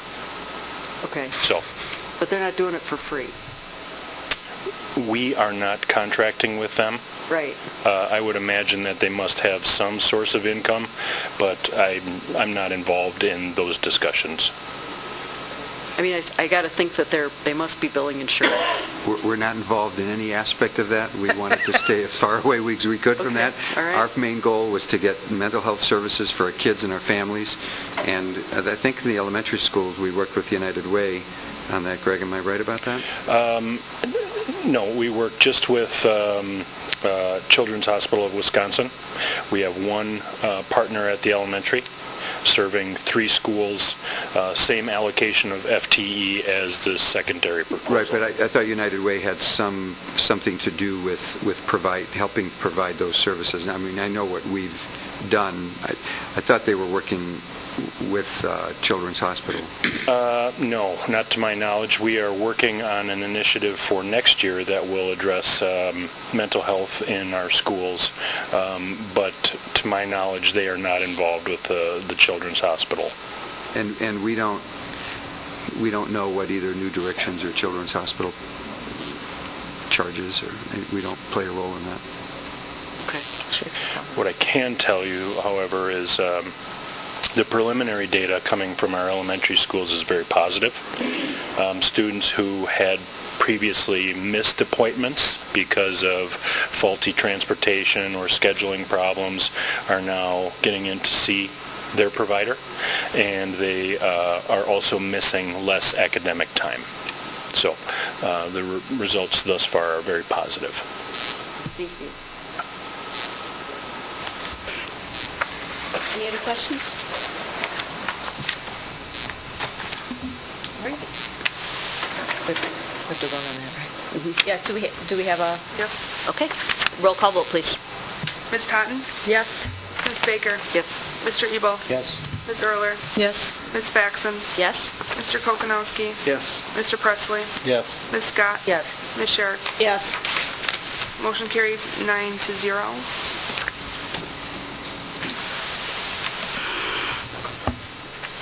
Okay. Technology plan update.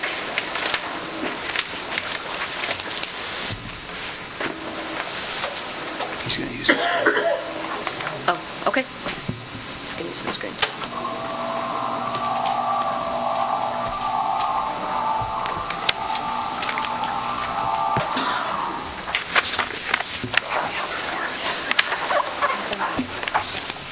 Good evening. We're here to talk about our professional development plan for technology in the district, and Chris already gave a very lengthy and well-done summary of that, what we gave at the committee meeting. I'm just going to introduce our team here and really let them do most of the talking. The first thing I'd like to say is that professional development has been one of our major goals with technology. We realize that bringing in all these devices is really meaningless unless teachers really have the support and knowledge about how to use them. And I think we really have something special here. What we've created has been very effective, and we have probably one of the most highly effective teams that I've ever worked with in doing educational technology.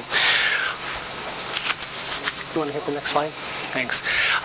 This is the model of our plan. At the committee meeting, I went into depth explaining all the elements of that. I think you could take a look at that. If you have questions at the end, feel free to ask. The plan itself is very lengthy. You can look at that as well. But we're going to get right down to hearing about these elements from our integration specialists.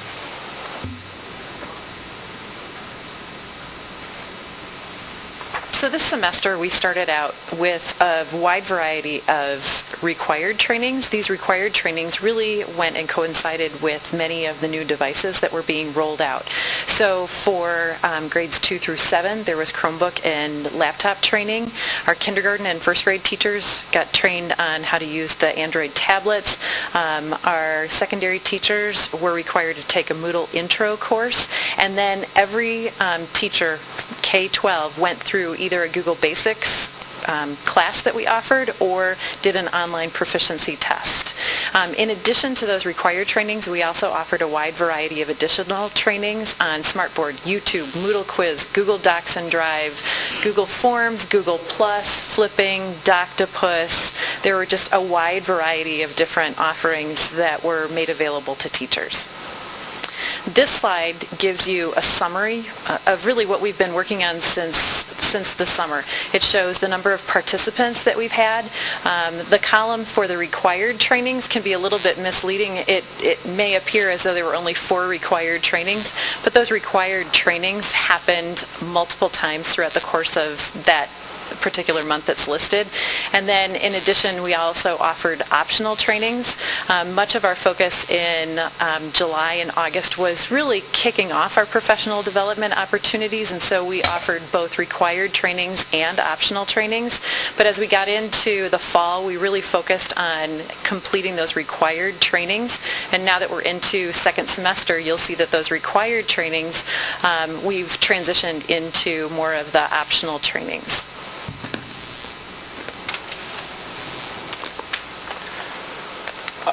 The next thing we wanted to talk a little bit about was the coaching model that we use. So that's the image on the left side that we had. So really where we're starting the year with was the assessing needs and practice and instruction. That was a lot of time on our parts. Every single staff member was given a learner profile. We received over 400, almost 400 of those back from staff members. This gave us a good starting point. We asked a lot of open-ended questions there. We wanted to get their feedback. And then over the course of the year, each staff member is meeting with a technology integration specialist at least twice. So during our initial meeting, we really focus on identifying their goals. What we strive for is that each teacher, wherever they're at, we move them to the next step up that level. So wherever that teacher's comfort level is, we move them up and bring them along and offer them support through that process.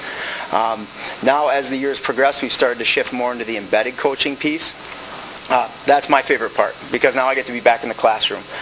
So I get to spend some time in the classroom working with teachers, co-teaching, and really the bullet points on the left side, or excuse me, right side, those are the ones that highlight the embedded coaching. Because we don't have teaching positions, we're very flexible. We're able to work around the teacher schedule. We definitely get our steps in now. We're bouncing around between classrooms to match either teacher prep times, or sometimes it's just walking down the halls. We'll work with them during the instructional time. So examples of that might be earlier in the year we were doing a lot of introductions where we were helping students log into all of the Skyward, Moodle, and Google tools. We were able to be in there and helping the teachers so they could focus on the classroom management and we could make sure all the kids got in successfully. to where we're also working with the teacher on something they might want to direct. One of the examples I've had is I've been working with a teacher at Ben Franklin, and he wants to get his students prepared for the Badger exam and getting some online experience. So what we've been doing is taking his curricular goals and mirroring that format that they're seeing with the Badger exam. So the students are seeing a dual pane view. We really want it to be personalized and then differentiated for the teacher.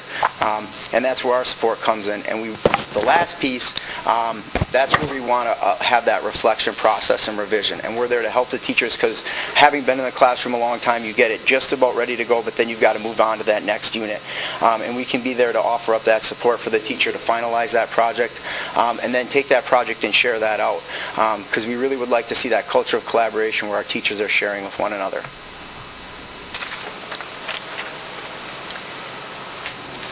Outside of the technology coaching, there's been a few other opportunities that we've offered to spread the word about the technology, and one of them is through the Institute Days. So in the fall, right at the beginning of the year, and then again this past January, we had done some assistance with other district initiatives going on. So in the fall, we talked about SRI at the elementary level, and then coming into January, we worked with 3rd through 8th grade teachers on the Badger exam and helping them kind of get prepared for that and what the technology used for that exam would look like.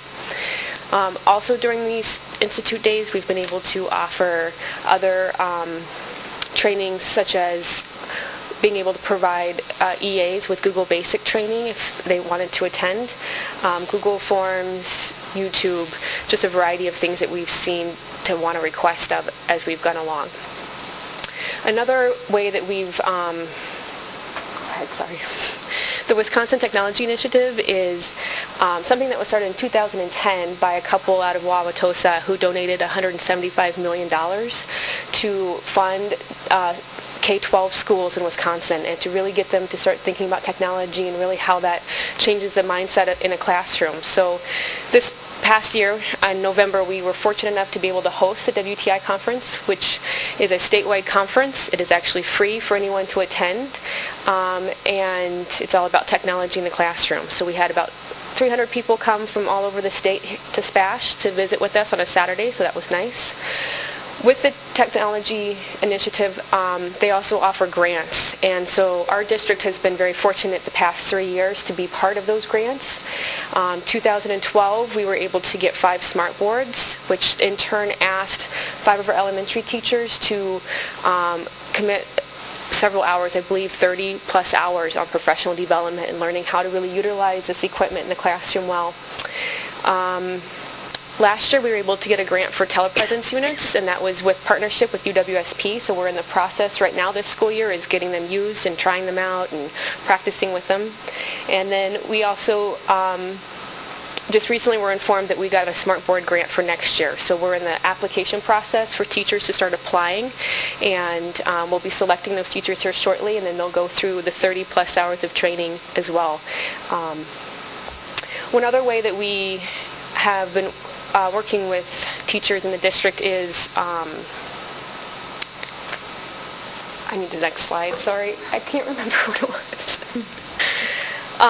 is through the deployment phase. And really, most important thing here is that we were able to bring in over 2,000 devices in the fall and into the second semester here. And with that, we really had to focus on what were the needs that our staff needed to be able to implement these well into the classroom. So that really helped drive our professional development that Lori had mentioned here earlier.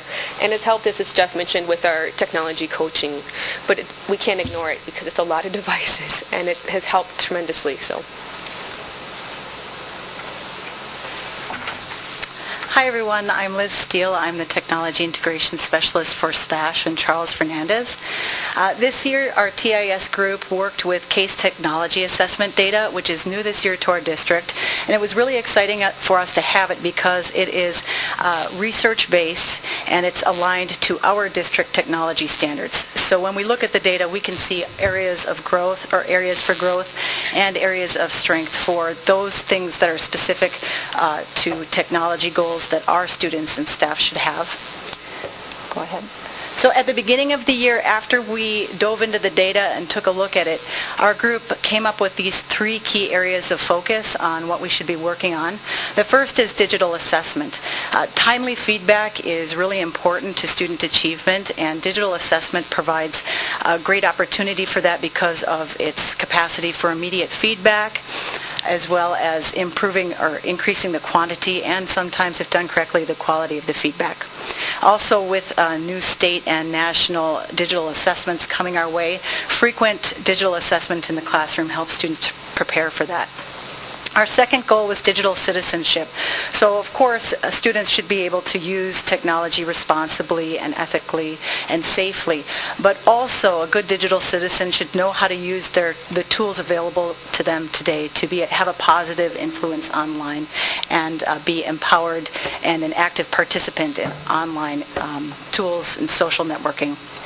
And then there's also digital collaboration and communication. That was our third area of focus.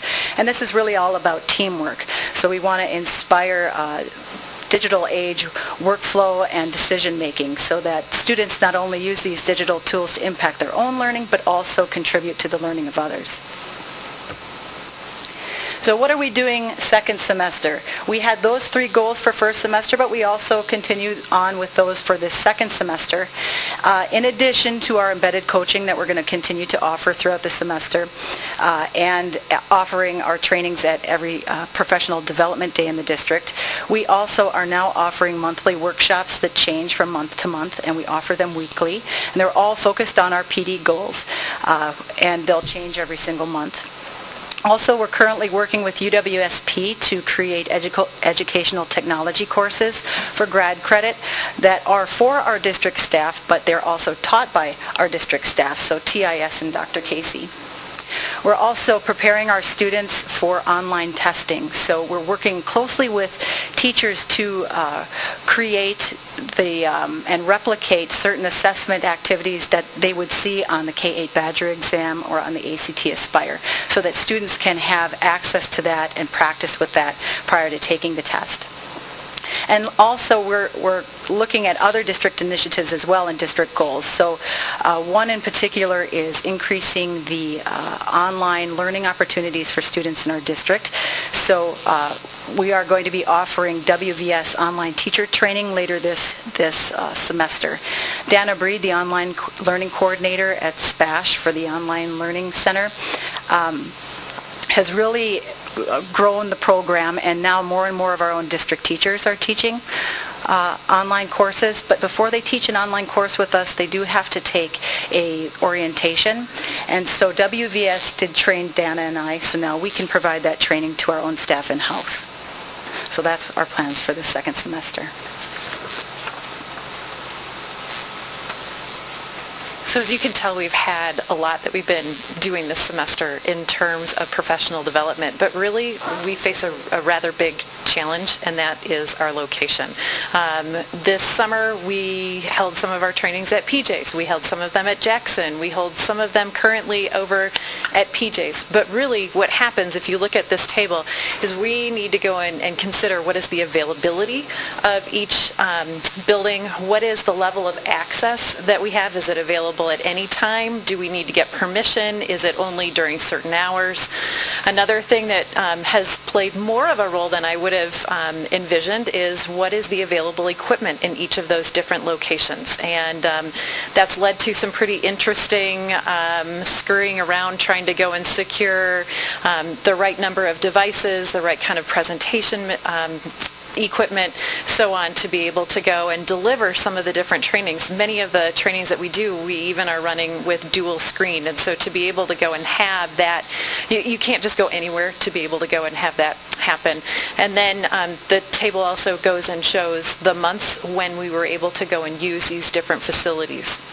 So that really poses what our biggest challenge is right now, to be able to go and provide world-class professional development for our teachers. So the next slide talks a little bit about why we're so passionate about really believing that a technology professional development center is something that is in the best needs would serve the best needs of the district, its teachers, and its students.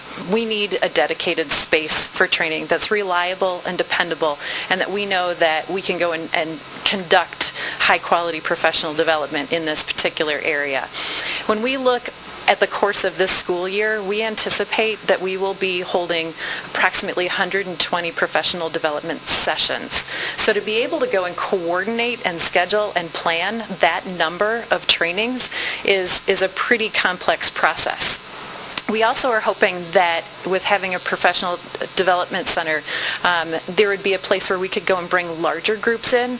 If you think back to the Institute Day that was held back in January at SPASH, all of us were leading professional development sessions, and it was a very careful jigsaw puzzle of who could be in which facility, which room, which one had the capacity that could handle K through 2 teachers, which one had to be put for 3-4 teachers, because that was a larger group than what 5-6 teachers were. We need to be able to go and have a place that's reliable, that can handle the size of the groups and provide for flexibility as well. And we also hope that these trainings could be something that we could go and expand and offer out into the community as well. And then lastly, to be able to have our own professional development center would allow us the opportunity to have control over the equipment that is required to be able to go and conduct these kinds of professional development opportunities. So hopefully, as you go and hear about what kinds of professional development has been provided to the teachers, you'll go and see that, teachers are really having an opportunity to grow and expand their practice. We haven't just gone and dropped a bunch of devices in their room and said, good luck, try to figure it out on your own. But it's been an ongoing process of initial training and then coaching and a lot of collaboration that we've been able to go and do. And so when we look at putting all those pieces together, we look forward to continuing the work that we're doing with teachers, because ultimately when teachers are motivated and inspired to grow and infuse technology in their classroom, it only benefits our students.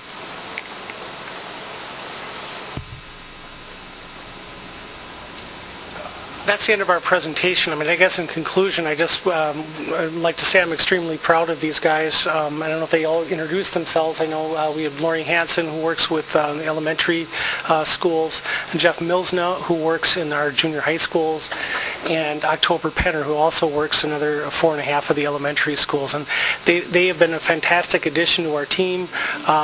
What they've done is remarkable. A lot of districts, I think, would be envious to see what we have. And I guess I'd also like to conclude with the idea that I like what Lori said about this being an ongoing process, that we're in this for the long haul, and we're learning from what we've done this year, and we want to keep getting better. Our goal is to provide the best professional development that we can. So at this time, if you have any questions about what our integration specialist said or anything that you read, we'd be glad to entertain those. I do. I do. I'm sorry. So this has been a pretty interesting year. This is the first year of having specialists that no longer teach or no longer have classrooms, because you're still teachers. And I'm really looking forward to, as you get to the end of the year, kind of a debrief of what went really well this year and where there's room for improvement and so on. So I just wanted to say that first of all. But the other question I wanted to ask is, I know you've come back numerous times to talk about having a professional development center. I'm getting it, okay? This is what you want.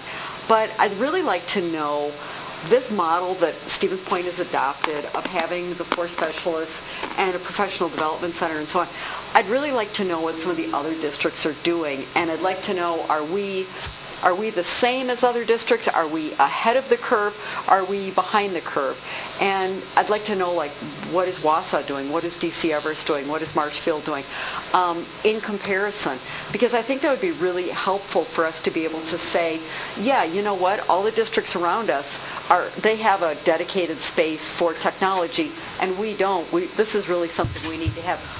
Or are we breaking ground here? And I'd just like to know where we are in the continuum, Certainly. If that's something that you're interested in, that would take a little bit more time, I think, than we have here tonight. Sure, right. But I have that information. I could give you an update on what I know, and I definitely think that we would be one of the premier districts in the state by having that type of space. There's very few districts that are able to offer that, and it would be fabulous. think you guys come back, not every month, but you guys come back and make some kind of presentation, maybe it's every other month, and I really appreciate that because I think that technology is such a part of education now that I appreciate the fact you guys are on top of it and so forward. But it would be really helpful, at least for me, to know where we are with regards to technology in comparison to some of the other districts. It feels to me like we're leaders, but I don't actually know. And so that would be just helpful to have. Sure. Oh, and also I did want to add, too, that Liz Steele has been an integration specialist since the beginning of the one-to-one laptop program, but it was mainly associated with the one-to-one program. It really wasn't viewed as, district-wide, and we've been using Liz in a lot of different capacities besides the one-to-one, and we've quadrupled our ability to do training. Before that, it was pretty much Liz. I guess I want to make the comment because our whole conversation tonight has been on what we're doing with our teaching staff. And one of the slides here talked about the 120, trainings that you're looking at having over the course of this year.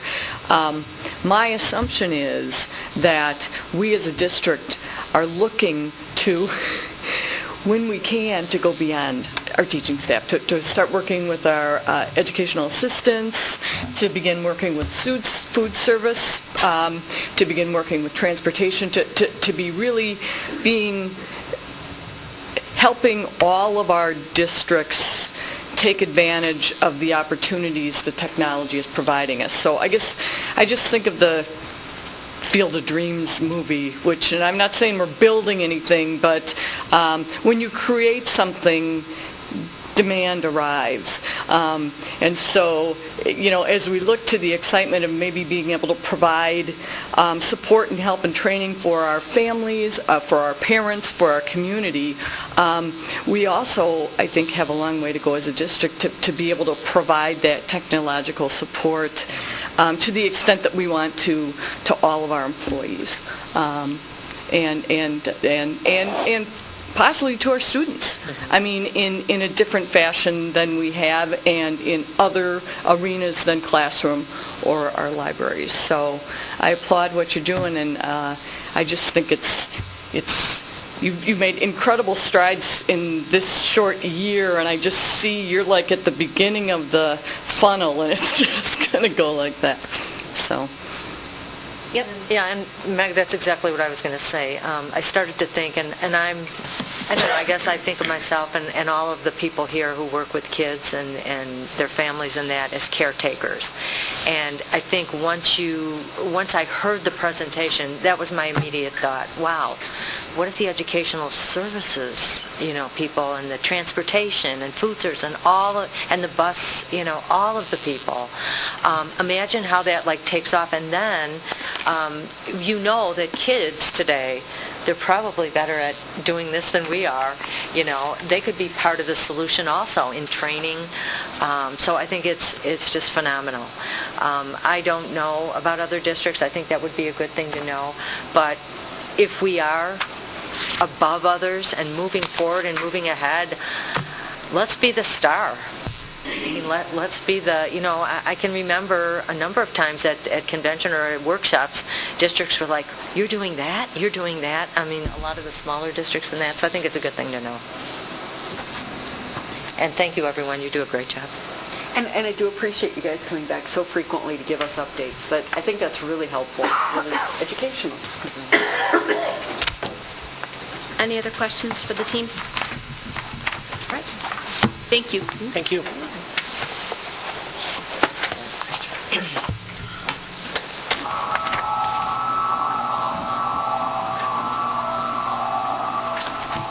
Right, next we have our Human Resources Committee, and the first thing on that is a report from our chair, Kim Sherrick. I have nothing to report other than the attachments that are in the packet. All right, we have recommendations for employment then. There was one on there. I need a motion, please. Motion to approve the personnel recommendation as presented. Second. Roll call vote. Ms. Baker? Yes. Mr. Ebo? Yes. Ms. Erler? Yes. Ms. Faxon? Yes. Mr. Kokonowski? Yes. Mr. Presley? Yes. Ms. Scott? Yes. Ms. Sherrick? Yes. Ms. Totten? Yes. Motion carries 9-0. All right, there is a labor relations update. Is Florence still here? Great. This sounds always much better from you. Thank you. For the Labor Relations update, we met with SPAEA on February 4th to begin negotiations for the contract term of 2012-13 and possibly 2013-14 if we had reached an agreement for the 2012-13 contract year. We were not able to reach an agreement for either year, but our next scheduled session is for March 11th of 2015. As you're aware, we did reach a settlement with Local 662 for a 1% increase to base wages for contract year 2013-14. We have not yet set a date to enter into negotiations for 2014-15, and we've tentatively set a date with the AFSCME unit to begin bargaining for the 2014-15 contract year, and that is scheduled for February 18th of 2015. Anybody have any questions? Yep. Just, Florence says at 6:30, right? On the 10th, on the 11th, the negotiations meeting? I think we start at 6. We've been starting at 6 p.m. Yes. Okay, 6 p.m. thanks. For the teacher, 6. 6 to 8. 6.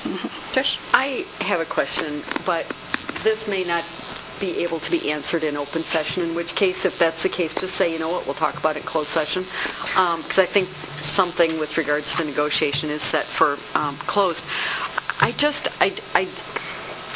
I'm new to negotiations. I don't understand why this is taking so long.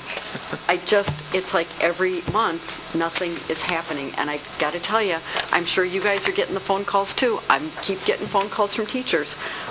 Why isn't this done? And Glenn Reindl came here, whatever it was, last month, Glenn Reindl came here and said, why isn't this done? I think you should wait on that.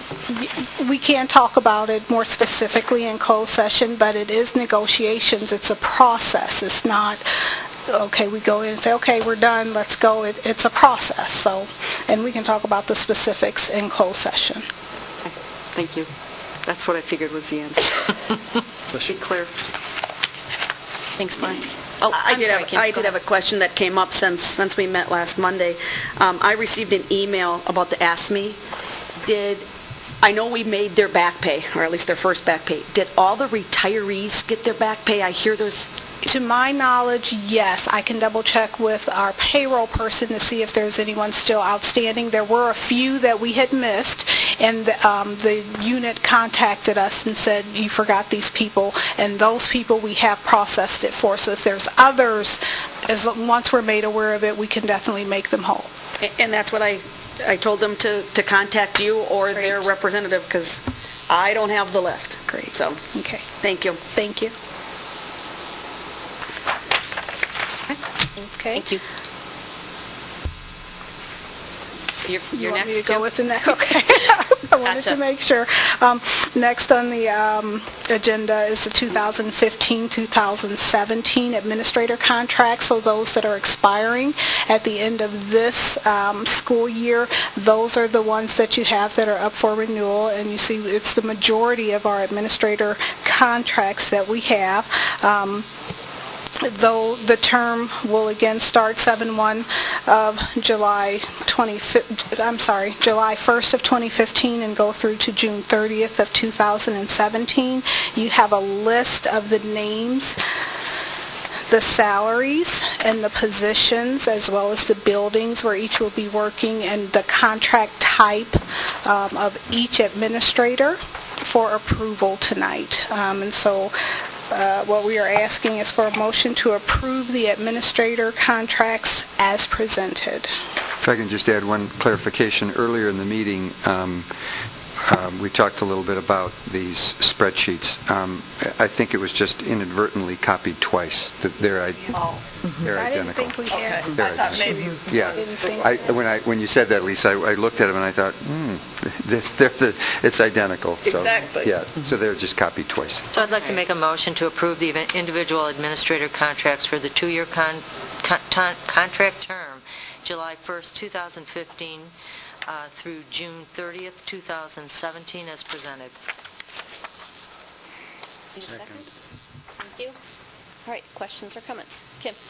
I just want to make sure that the people that are watching or in the audience that don't have the packet, none of the administration is getting an increase, correct? Correct. And is that one, I'll talk to you, because that one has an error in it, either in his old contract or his new contract by $1.18, which is not a big thing, but it could be misleading. Gotcha. So, and that was in one of the emails that you were attached to today. Yes. Okay. Yes. Just, And it's kind of misleading. We can review that information. Okay. We didn't have a chance to today, but yes, I did see the email. Okay. Thank you. And I don't know if I should say this right now, but I will be voting against these just for the fact that there is things that I believe that we need as a board to change to be fiscal responsible. So I will be voting against the contract because of the verbiage that I believe we need to change. So. Yeah, Trish? So I'm just going to be painfully clear. This top page and the bottom page, they are identical as far as I can tell. But is this list of contract amounts, are those accurate? Is that what people's salaries will be? That's what they are, and that's what they will be until the board decides differently. Okay. So the contracts that are being offered to each of our Identical salaries as they currently have. Okay. So even though you sent the same page twice, apparently, it sounds like that's It what was just heard. copied twice. Okay. All right.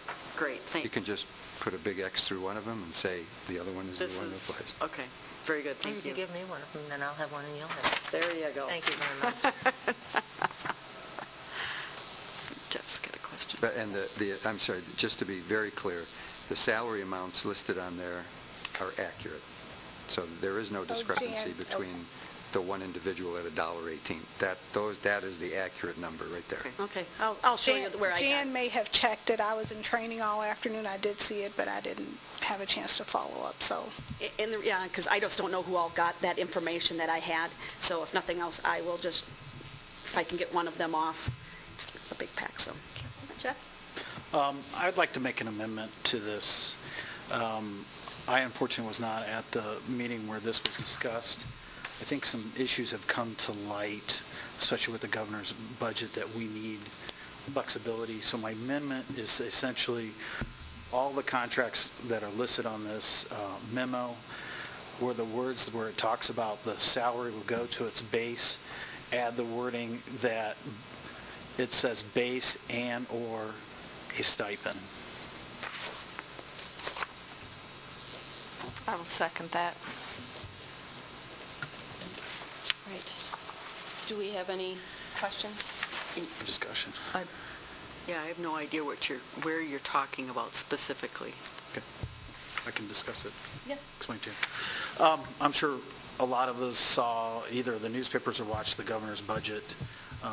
We're all aware of the fact that there's no increase in our dollars, which is essentially a decrease for us. Because we are giving out raises and we're taking care of our employees, we're going to have to cut something. It's plain and simple. My concern is that, the wording in these contracts, and if you noticed in the memo before, we said to their base, because we are using that in our negotiation, or we have used it in our negotiation and saying, we'll give you X amount of dollars to your base plus a stipend. If that's the case, we need to be equal to all of our groups, not just one that we're going to use it with or just other groups except our management group. It's applicable across the board. And here's my second concern is, and I expressed this in the HR meeting, is, and this is not to discredit our administrators, they work very hard for the dollars that they earn. However, the Carlson-Dettman shows you that we're at the very high end of salaries compared to the districts around us. And given that fact that this board may have to make the decision in the next couple of years, given the fiscal, I don't want to say crisis that we're going to be in, we're going to have to make choices that potentially that we're going to have to say, I understand that we pay you $110,000, but we're going to pay you $110,000 and give you a stipend instead of going to your base. And that flexibility is fiscally responsible for all of our groups. And that's what I'm asking that this board look at, is fiscal responsibility, because we are locked in these contracts for 2 years. We can talk about ancient history where we were locked in a contract for 8 years. And those terms did create some financial obligations to this district that we're still paying for. I don't want to see that in the future. I think this board needs that flexibility. Not to say that we're going to invoke it and say that we're only going to give you stipends, but that opportunity needs to exist. And the only way that it exists with this particular group, it has to be in their contracts now. Are you talking about salary D2 in that paragraph? D, salary, number 2? Yes. Okay, just want to make sure everybody can find it. I know where it is, but people are looking for it. And all the contracts that are listed, when it talks about salary, it always says it goes to the base. Okay, yep. I guess I'll note, this currently discusses if a salary increase is awarded. So ultimately, the board would have to make a decision that we were awarding a salary increase. I don't know that there's anything in this contract that would prevent this board from determining we are not providing a salary increase, but we will be providing a one-time stipend. Just as with our employees who are under contract with their labor unions, we, as a district, did not settle the contract, but we chose to provide them, as I understand it, with a stipend one stipend. That's the only one that we've discussed. So I don't know that I agree with the rationale that we could not do that. I do think we as a board have already discussed this, though. I mean, I don't have a problem voting on it again, but we did discuss this and made a decision on this when we approved the contract template back last month. So that would just be my comment. I think, I understand what you're saying, but I think in order for there to be a salary increase that would go to base, we as a board would have to choose to give a salary increase to each of these individuals. And at this point in time, I don't believe that that's in front of us tonight. Did you have a comment, Florence? No. Okay, thank you. Yep, go ahead. I just want to follow up. You're absolutely correct, Meg. Several weeks ago when you guys talked about this, but within that time, the governor's come out with his proposed budget.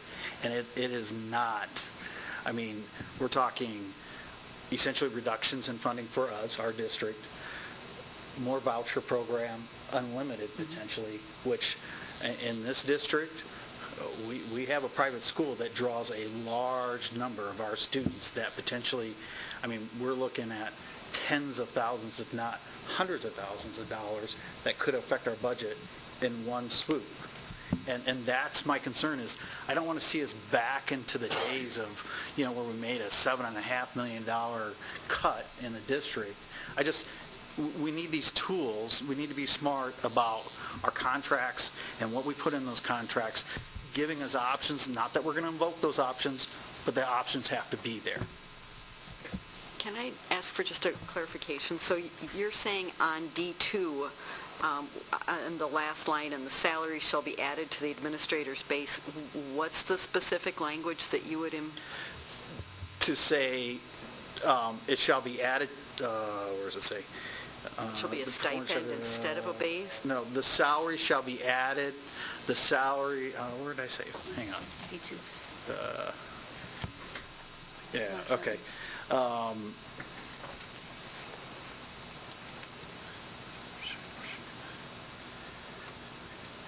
Where it says, and the salary shall be added to the administrator's base salary and/or paid as a stipend. Essentially, I want the option of having a stipend in that language. Okay. Could we... Just a couple of clarifying points. When the district gave a one-time supplemental payment to every employee in equal dollar amount, it was an attempt to mitigate some of the onerous effects of Act 10. So it wasn't a stipend, it was a supplemental payment. You're in the middle of negotiations with our teachers. You just approved, ratified contracts with 2 of the other represented groups. And for all of the other employees, the board approved on the base percentage increases for 11, 12, 12, 13, 13, 14. It is true that the 8-year agreement, known as the Management Staff Agreement, was one that was out of bounds financially in many ways. And that ground has been walked over, rolled over, driven over, stamped over, till I don't know what.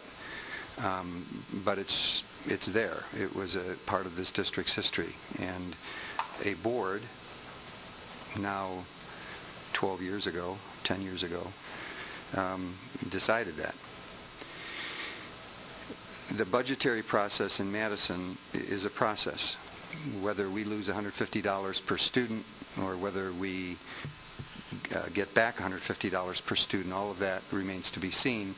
As recently as today, the Joint Finance Committee said that they probably wouldn't be voting on a biennial budget until April. To single out one employee group and suggest that it be either on the base or a stipend when you have put on the base all of the other employees' percentage increases does send a very, very strong message to that employee group. This particular set of contracts has been discussed at HR ad nauseum, and I think it's a little unfair at the 11th hour when it's before you for a vote to suggest changing it when those administrators who are affected by this don't have an opportunity to step forward and to tell you why it might not be a good idea from their point of view. Negotiations with union groups, the 3 in particular, the process, as Trish has pointed out, just keeps going on, but those employee groups have an opportunity to continue to argue for wages because that's part of the negotiations process. This particular employee group doesn't have that option. This particular employee group came in front of the HR committee very eloquently, very professionally, and outlined some of their concerns such that the contracts were not changed at the HR committee and therefore weren't forwarded to the board as such. I think it's unfair to that employee group to make changes at this point. Yep, go ahead. Just to respond to that, I guess my first comment is this was duly posted as a meeting and was an action item on our agenda.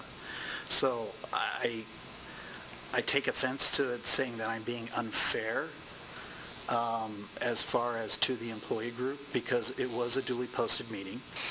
But secondly, as far as the other groups that are involved in our negotiations, we have not negotiated 15-16 and 16-17 of any of our employee groups, first of all.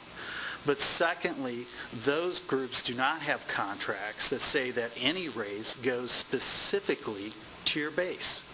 So yes, it is important that we point out this one group, and again, it has nothing to do with to diminish their work. It doesn't mean that this board is going to enforce that at all, but that flexibility should exist in those contracts because it is a contract. We are bound by that contract for 2 years. And so if it does occur as far as the governor's budget, I would like to think that the sun's going to come up every day and things are going to be rosy, but unfortunately with Governor Walker, if it's going to be a freeze on our funding, chances are it's going to be a freeze. And we got to be prepared and have those options on the table for us to act. Chris? Jeff, I understand the flexibility that you're asking for. I have an issue. And here's the issue. I went back and requested the recordings of all the HR meetings from the first one on that discussed administrative contracts. And what I heard from the beginning, as I listened to each conversation on that, the discussion added up to what can we take away from these contracts. It had nothing to do with the governor's budget at all, because we didn't have a governor's budget, okay? What can we take away? And it was from the first meeting on, what can we take away? And conversations that include the statement, we have to treat everyone equally. Some of the comments treating people equally, other people had things taken away, we need to take away from here. I understand your concern for the flexibility, but I think comparing some things, these are the leaders of our district. We're about to lose our superintendent. Everyone is feeling nervous, whether you're in negotiations or not, and I think our district needs leaders who feel secure to make their people feel secure. That's why we're in negotiations. I understand your flexibility concern. Everyone doesn't do the same job. They just don't. They don't have the same responsibilities. They just don't. And they're not going to get the same salary probably if they don't. These contracts were brought forward, but I'm telling you, what I listened to, and I did, every one of them, it was what can we look at to take away? It had nothing to do with the governor's budget. So. Again, she's misinterpreting her opinion. I just want to make sure that people know that that's her opinion. Again, not mine. I believe what was said is what is fiscal responsible that our board does. It's not taking away from anything. It's being fiscal, giving the board the chance to make that decision. Everybody could listen to it over and over again. Again, misinterpretation. All depends what side of the table you sit at. Okay. Yes, Alex. Why would we ever want to limit options for an unknown future? And I would think that the administration would want to support that. We don't want to limit our options. We need to have this in there. We don't know the future. Meg? From a legal perspective, I don't believe we are limiting our options. We as a board will have, we may, if administration brings forward a request for an increase for administration within their contracts, we as a board will make a decision as to whether we want to provide a salary increase or not. We also, as a board, I believe, have the flexibility to provide, and I don't know if you want to call it a supplemental pay or a pay that is not a salary increase, and that would therefore not go to base. So I don't believe we're limiting our flexibility. What this contract says is if we provide a salary increase to our administrators, it will go on their base. It's currently what we're negotiating with our employees. If we're providing an increase to them, it's going on their base, or in the case of the teachers, their contracted amount. So I don't know that we're losing flexibility. And I believe we're still able to be fiscally responsible, because ultimately, I totally agree with Jeff. In light of what is currently happening with the budget, if it comes to pass, we are going to have a lot of very difficult decisions to make from a fiscal perspective, from a broad standpoint. All right, does anybody have anything new they want to add to the conversation? If not, we'll take a vote on the amendment. All right, would you read the amendment, just so everybody knows exactly what they're voting on? Change all contracts listed to state increase of salary to base or stipend. Can I just make one comment? I'm sorry. I'm going to vote no on this. I agree with you. I really think that a lot of this discussion is just about semantics, because with the finances being what they are, I think that it snowballs chance in hell of anybody, of the administrators getting a raise. I mean, I really think that. So I really think it's semantics. But I guess I'm going to agree with Dr. Wenninger in that the administrators came here at our last meeting, 2 meetings ago. They were very eloquent. They were very passionate and made a lot of statements. And I think to back out of this right now, I don't think would be fair. I don't think I'd be bargaining in good faith with them, because I made a couple of comments that night about how I wanted to support them. I continue to want to support them. So I'm going to vote no, but it's because I really don't think that we're going to be talking about a raise for the next year, at least as long as this governor is in power. I don't think we'll be talking about raises for any of our administrators. And I just wanted to explain that. Can I say something? When we make decisions, we can't do it based on what we think the future holds, because none of us know what the future holds. Chris, you were on the board when they approved that 8-year agreement. I would like to believe that when you did that, you believed that that was the right thing to do. I'm not sure how your legal counsel could have thought it was a good idea to tie future boards' hands, but that's what you did. I believe you were also on the board when you grandfathered the administration in to get their balloon payment when they retired. Again, not sure how or why a legal counsel would recommend that as a fiscally responsible thing to do. To guess what's going to happen in the future can't be done.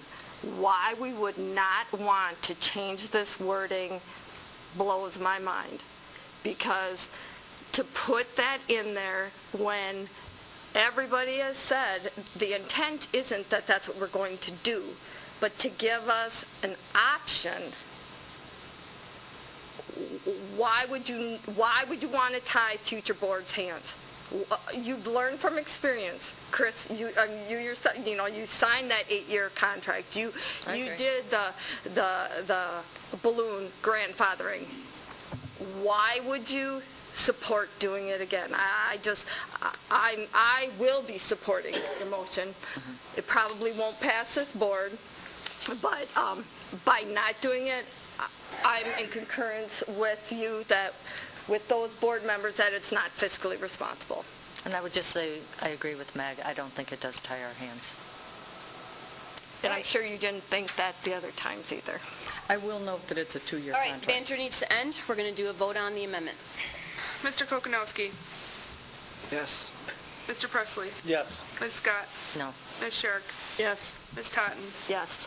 Ms. Baker. No. Mr. Ebel. No. Ms. Erler. No. Ms. Faxon. No.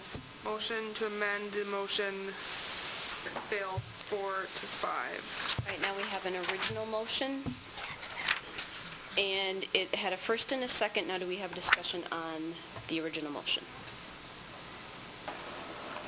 Okay, roll call vote, please. Mr. Presley. No. Ms. Scott. Yes. Ms. Sherrick. No. Ms. Totten. No.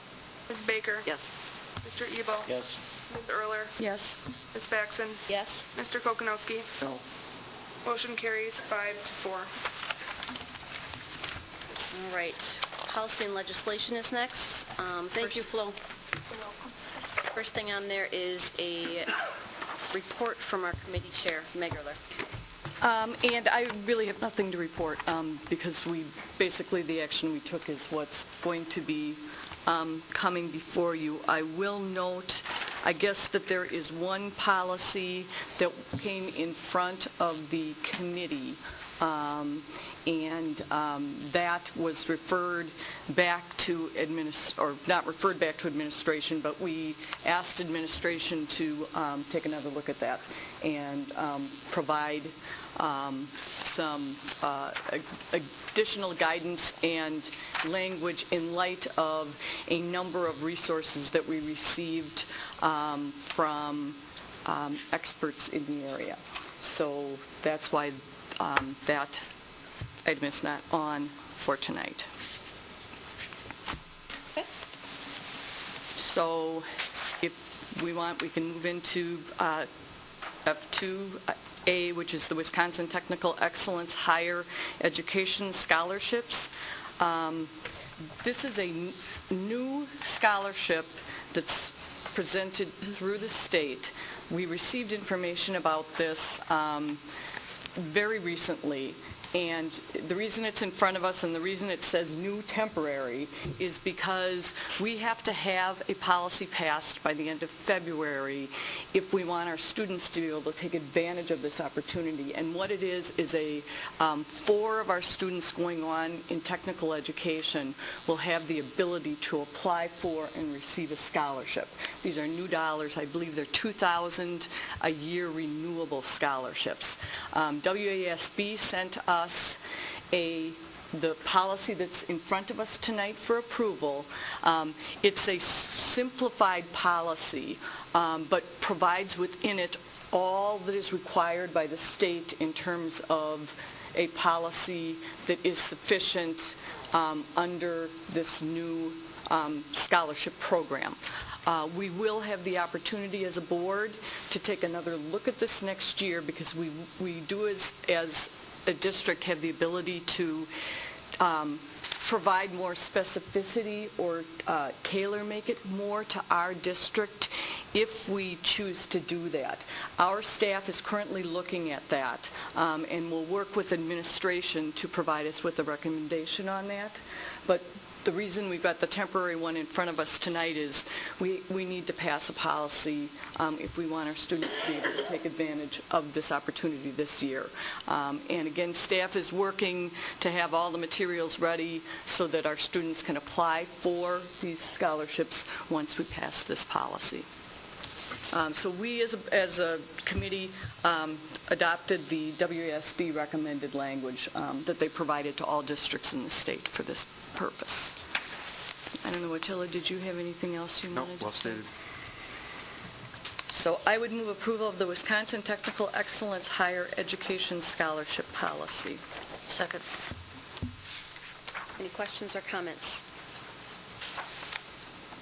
Roll call vote, please. Ms. Scott? Yes. Ms. Sherrick? Yes. Ms. Totten? Yes. Ms. Baker? Yes. Mr. Ebel? Yes. Ms. Erler? Yes. Ms. Faxon? Yes. Mr. Kokonowski? Yes. Mr. Presley? Yes. Motion carries 9-0. 345.3, student homework. This policy, the changes include minor edits, eliminating some prescriptive language so that teachers have greater autonomy and flexibility in terms of homework requirements within their classrooms. And it also adds a reference to the district's decision and appeals process in the event that a parent would be concerned with respect to homework. So I would move approval of 345.3 as presented. Second. All right, do we have any questions or comments? Lisa? Why do we have a policy on student homework? We have a policy for 2 reasons. One is to indicate that homework is an essential part of teaching and learning, more importantly. And secondly, that that homework is, as it's stated under the first sentence in rule, is at teacher's discretion. It's not at the district's requirement. It's not at the district's direction. That homework is individual in terms of a classroom, and that teachers have that autonomy to do that. So every district I've ever worked for had a policy on student homework. So that's the reason, Lisa. Any other questions? Roll call vote, please. Ms. Sherrick? Yes. Ms. Totten? Yes. Ms. Baker? Yes. Mr. Ebel? Yes. Ms. Erler? Yes. Ms. Faxon? Yes. Mr. Kokonowski? Yes. Mr. Presley? Yes. Ms. Scott? Yes. Motion carries 9-0. 533, employee recruitment, 533.1, interviewing, and 533.2, selection.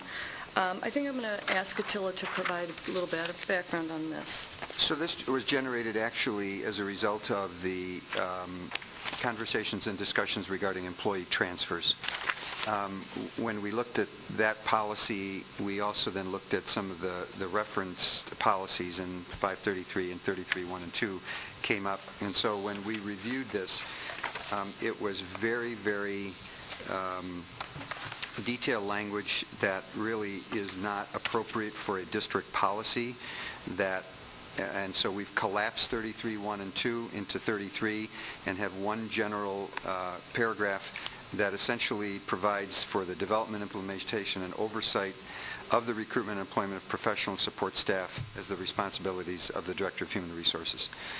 All of the other detail that was found in those other policies, really, those change, those are in flux.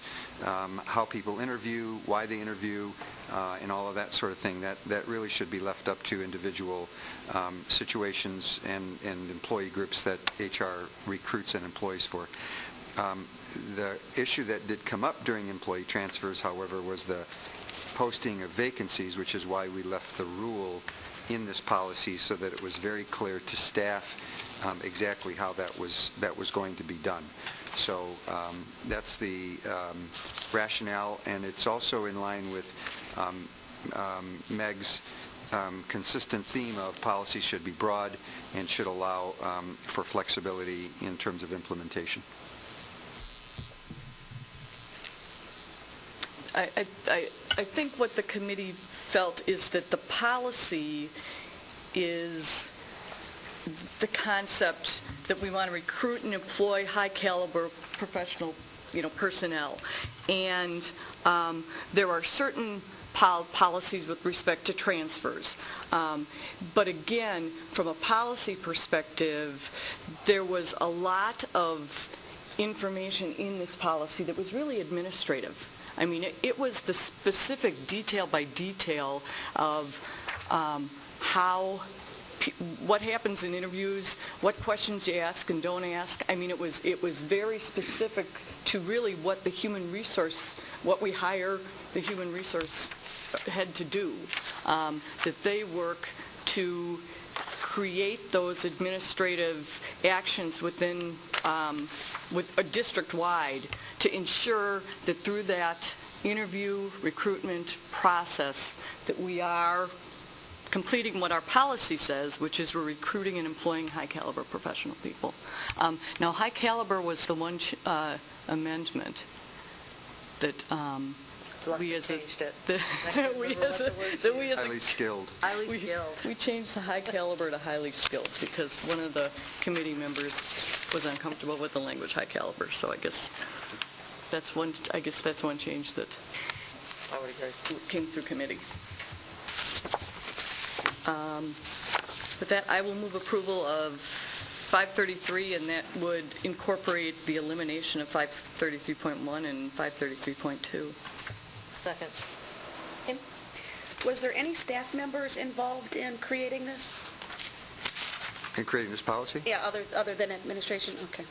No, there was quite a bit of opportunity for staff to give feedback about employee transfers, but not recruitment and employment. Now, I will say this, though, and this is not in terms of the policy, that Florence and I are working on a district recruitment and employment process and sort of program, and that will heavily involve staff being involved once that's developed, but not in the development of this particular policy. Essentially, Kim, what happened here was we deleted those two other policies and we combined language from those two and recruitment and then formed this one paragraph. Any other questions? Roll call vote, please. Ms. Totten? Yes. Ms. Baker? Yes. Mr. Ebel? Yes. Ms. Erler? Yes. Ms. Faxon? Yes. Mr. Kokonowski? Yes. Mr. Presley? Yes. Ms. Scott? Yes. Ms. Sherrick? Yes. Motion carries 9-0. And then F2D, which is 535.1, employee transfers. And again, I will provide this. Attila, I'd like you to present Sure. this. So the reason that we're looking at this policy is we had one employee come to the board, and I believe also the HR committee, several months back, and indicate that there was some dissatisfaction with the way that the handbook was worded and the way that employee transfers were implemented. So we went back and looked at that. We did make some changes to the way things are posted on the website, but it didn't have anything to do with actually the policy of the handbook. So then we went out twice and asked for input into employee transfers by way of our leadership team, who then spoke with staff. And we had no suggestions of real note the first time, but the second time there were some suggestions made relative to the policy, and they are noted in the memo, and then the responses that were also discussed at the Policy and Legislation Committee. So once and if the board approves 535.1 with its changes, we will then, Florence will go back to the employee handbook and make sure that the handbook is consistent with the policy.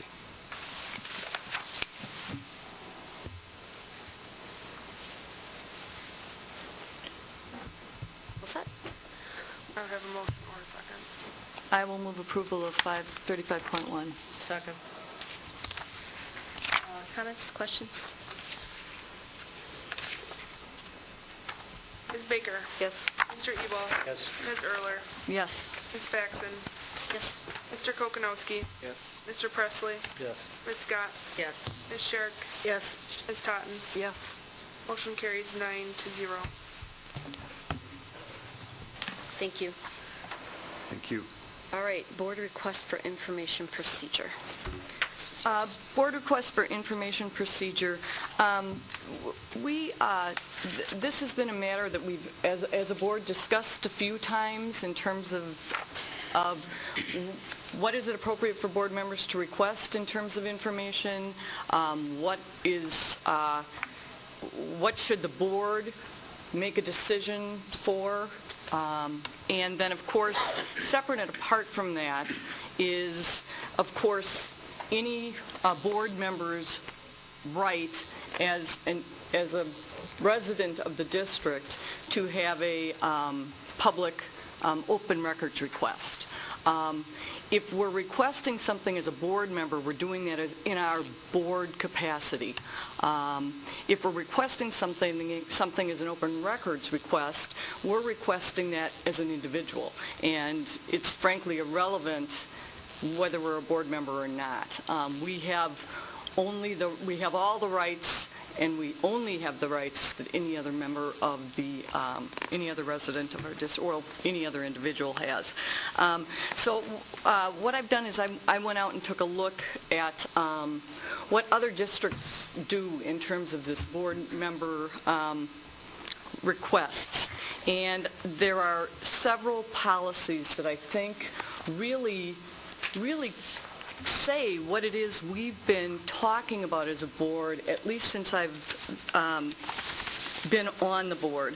And the one that I'll present you is, and again, we're not asking anybody to take action tonight on this policy. My recommendation would be that if the board believes that this should be looked at in terms of being adopted as a policy, that this would be referred back to the Policy and Legislative Committee for its next meeting, and then it would come in front of the board at that first meeting in March. But I'll pull out Mequon Thiensville just so you get a sense of what it is that I'll be at least asking the committee to look at. This has a purpose. Board members represent the public and are entitled to district information. This policy creates the framework for board members to request information while respecting the administrative capacity to address questions. Due to constant pressure on district resources, board members should be sensitive to the impact of their requests. And then their policy indicates board members initiate requests for information in writing to the superintendent, which is what we're we've been doing, or to the president we could have. The board members should clarify their goal in requesting information to better enable the superintendent to fulfill their request. That's something Mequon Thiensville is interested in.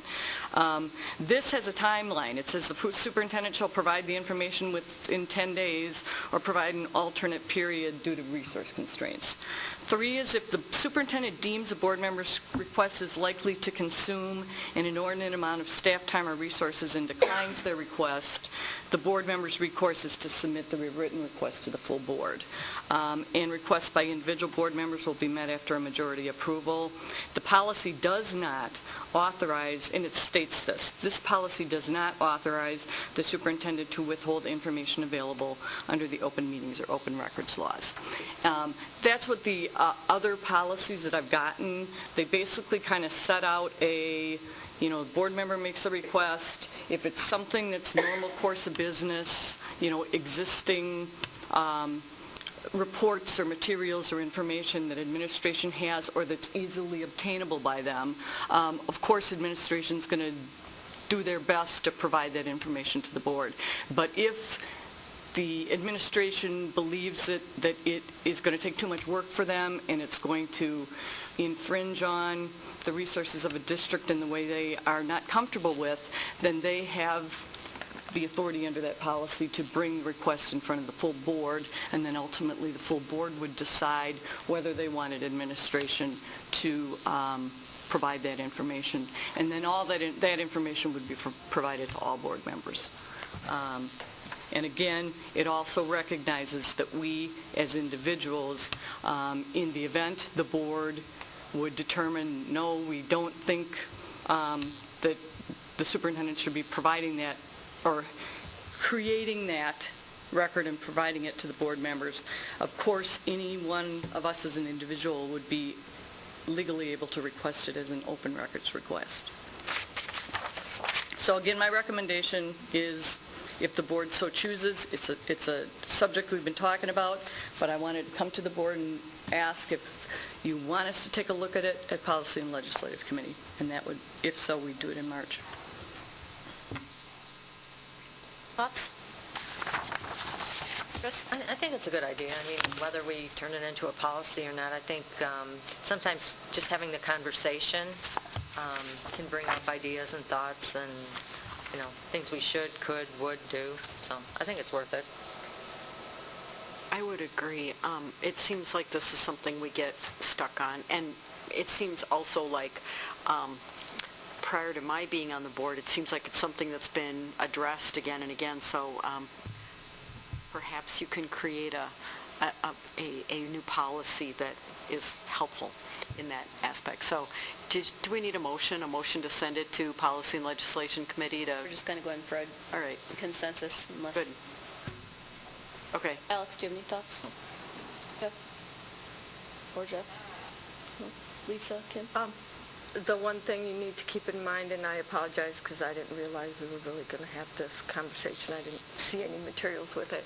But there's a state statute that requires that the superintendent provide information for board members to be able to do their job. And if you have a board member who believes they need that information to do their job, we all believe that we need different things.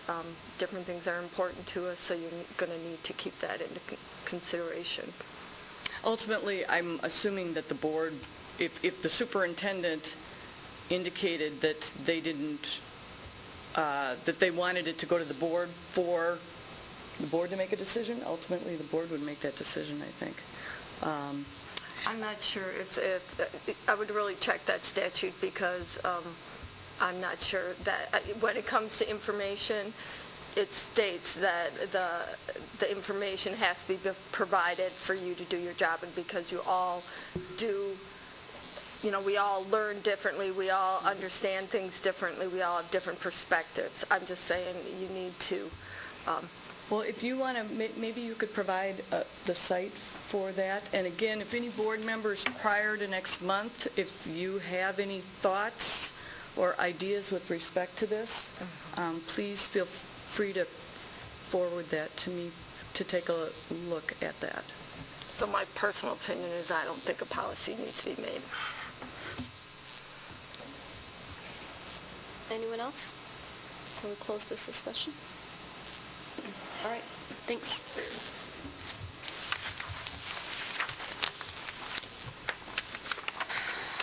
All right, consolidated task force recommendations, it's an action item, they are included in your packet. I think the main thing I want to point out and discuss, it's under number 3, Roman numeral 3A, the board facilities tour. We recommend the board take a tour of each district facility between February 16th and June 30th using the parameters below in order to gain an understanding of CTF recommendations and facilities.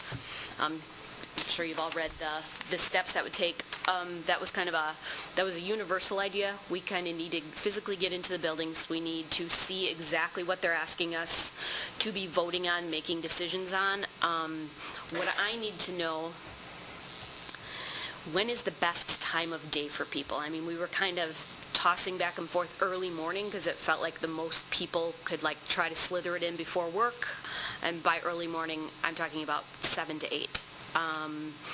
If something right after school, also obviously simple for the principals. I don't know if evenings would be rough on people. A lot of us have stuff going on, so I just kind of need a consensus from you guys what time of day we should set these up. And if there's a day of the week you know is bad or you know is good. Yep, Alex. Is this more of a Q&A time too, or they're just showing us and telling us things?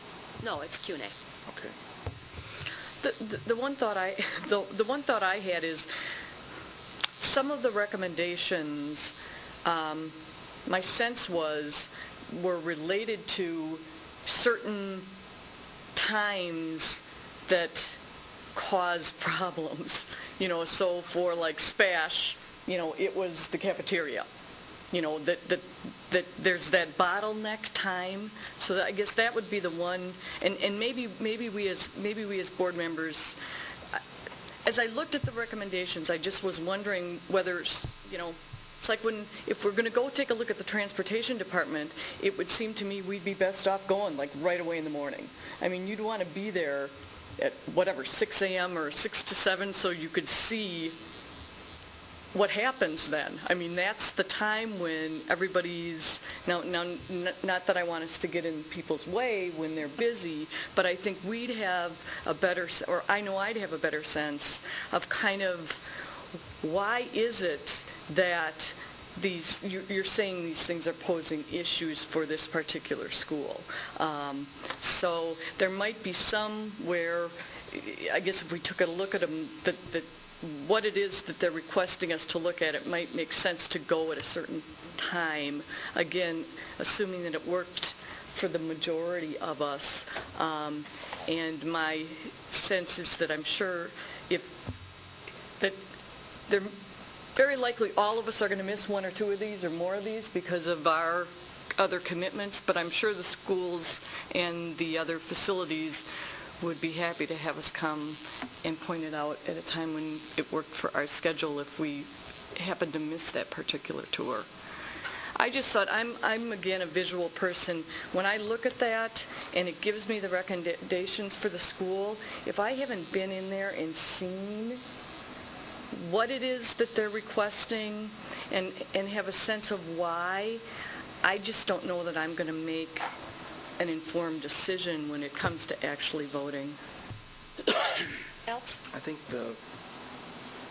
considering a virtual tour would be more beneficial on many levels to the board. If we're not all able to attend, we can review this video footage that whoever wants to take what's important that they believe the board needs to see. We can view it at our own time and discretion. And also the benefit goes to following boards later on. They can review this footage and compare it to what's currently happening for them and see what worked, what didn't, what they need to improve, what they need to change. So then we're not all bound to one time and trying to make this fit into schedules. I think that's an excellent idea. And that could be available to the public too. Yeah. I mean, yeah, that's a great idea. Student project. Yeah. Yes. Student project, you said? Excellent. Yep. And maybe we could even do both. Maybe, and the reason I'm saying that is years ago, when I was on the facilities committee, I actually wrote a chapter because we were in the middle of looking at a referendum for the facilities. And I got halfway through and realized I can't vote on this unless I see. So we went to every single school and looked at every single room and every single place that they talked about. And that visual for me made sense. Now, if everyone can't make it at the same time, that doesn't mean you can't go at a later time. But I think it would be important to have the people who it's going to affect be there to answer questions and do that. So if you weren't able to make that, maybe, the next day or a week later, you could go on your lunch hour and at least get the visual. And then if we had that tape, that would make sense to you. I don't know. Early morning or later afternoon or evening or Saturday would be good for me. Just because of the 8 to 4 job. I like the idea of the virtual, and I think iPad capabilities that one of us on the tour could just do it while we were touring it. That's what I was thinking. One of the goals also was to just start getting us in the buildings, being available for people to just see our faces there and say hi. I mean, no goal in mind other than to physically start being there and be a presence in our building. I think we have a responsibility to do that. I like the virtual idea. I like being able to review it. I like being able to go back to it without having to physically go back to the building. But I think, at least the ones I can make, I have no problem carrying my iPad around and at least recording the questions that were asked, any of the situations that were shown. And I think, Meg, it would help too with what you're asking, if there's a problem time, what the different building principals could do is email us those times, and I wouldn't necessarily do the tour then, but have somebody there with an iPad. This is what's going on right now. This is why it's a problem. This is why we need that. I need a kind of an idea of what time of day you want to do this, or if you think you would only end up doing it virtually anyway. I'm good with 7 to 8 in the morning. I don't want to do that twice in 1 week. Is there a day of the week? Thursday. Did you just pull that out of your hat? Yes, No, actually. I can tell from your voice. No, the court calendar. Not Wednesday. All right, so I'm just writing down tally marks for votes. What did you, not Wednesday? Not Wednesday, yeah. We always have jury trials on Wednesday. Okay. I'm good, any day. What, Alex? Time, maybe an hour at each facility, is that what we're looking at? Yeah. And how many facilities? 1 a week for 17 weeks. Okay, and we want to accomplish this by what date? June 30th, it says in the memo. So we're including transportation, That morning sounds fine. the 7 to 8? Is there a day of the week that is? That's fine, whatever, that's not... Okay, so 2 votes for that. And morning works best for me. That particular hour, 7 to 8, okay? Sure, that's fine. Any time before 3 o'clock. Excuse me. Kim? I'm hesitant to say that I can't get away from work financially or physically while the college is going on because I don't know. I would have to look at the calendar from week to week. I go into work for 7 o'clock in the morning some days if we have tests scheduled. Okay. So best for me after 4:30. 4:30. But you're not what has been said too, you're not going to get the gist of what needs to be done. So I understand that also. Lisa? My schedule is such that I travel now every Tuesday, Wednesday, and Thursday. So those days, none of those mornings would work. It would have to be either Monday or Friday morning. And I would probably, in addition to doing that, would also do a lot of the virtual because I would hope that it would be online for the public too, and I could direct them and get their feedback and questions and stuff. So, and for me, the best is actually the evening, but that won't, Like after 6 evening? Yeah, like 6:30. Okay. I'm fine. The nice thing about 7 to 8 is that we'd be in when people were there. I like the idea of us being there when staff is there and not having staff have to come back for us. So, and I'm relatively flexible with days. I mean, I think all of us, like I said, I think all of us are going to find we're going to be there 1 week and then we may miss another week because we have a... Angel, I could actually do the 7 to 8 or the after for either one, so if there's a majority. 7 to 8 works. Any particular day of the week? Thursday's a good day. Okay, Lisa can't do Thursdays, so do Monday or Fridays work for either of you? Either. Particular? Either one. Right. Do you have a preference? Since we have board meetings on Monday nights, let's go for Fridays, if that's all right. I mean, we'll try to primarily do it that Fridays if people can, otherwise Thursday sounds like the best day. I'm sorry, I can't go Friday mornings. I apologize, I should have said. It's okay. I got a meeting Friday morning at 7. Okay, so Thursdays or Mondays is what we're going for. All right, does that sound with what you were trying to pull together? I'm just going to recap everything that was said to make sure that I 7, get 8 the- a.m., Thursdays or Mondays. Right, okay, Thursdays or Mondays. So it's not the Whichever- same, it's not the same day every week then? Whatever It'll be- works best. Okay, so then what I'm going to do is go to the leadership team and the principals, and, well, actually, the entire leadership team, and suggest that. And then secondly is I'll contact Mike and Todd Vanderloop to create a situation where they're going to go into each of the schools using the CTF facilities recommendations and take a virtual tour of those facilities so that you can go online and see them, and the public can as well. And so the principal will be identifying, as they take the tour, each of the CTF recommendations and what needs to be done and why. And they're going to do it during the times that... Can't guarantee that, because the kids from Todd's class will be missing large portions of the school day, and if we're going to do this over 15 sites, it would be, I think, be hard-pressed for kids to be able to do that. So I was going to have them do it when there aren't any kids there, so that you could see that. But if you wanted to see where when kids or people are in the buildings, I don't know how to resolve that problem. Well, I think we were just going to film it as we walked. Well, do you want Todd's class to do it, or are you going to do it with an iPad? Oh, I'd rather have Todd's class. I think Todd's I think it would be a good learning... Not that I would trust you. Ouch. Yeah. Sorry. Just want to make sure I got the marching orders right. Shaking with my iPad. Sorry. Well, and we can look at the first one, and if there, I mean, if there are lots of questions and answers, and we have a consensus that we want to make sure that we film that, then we can do that. If people want to Well, I have think you access just to made that a as really well. good point with that, that seeing it when there's the issue is... Right. I have a question. I mean, I really see when, we're doing it during the day with the issues, but what's the policy on taping kids and faculty? We have policies on that.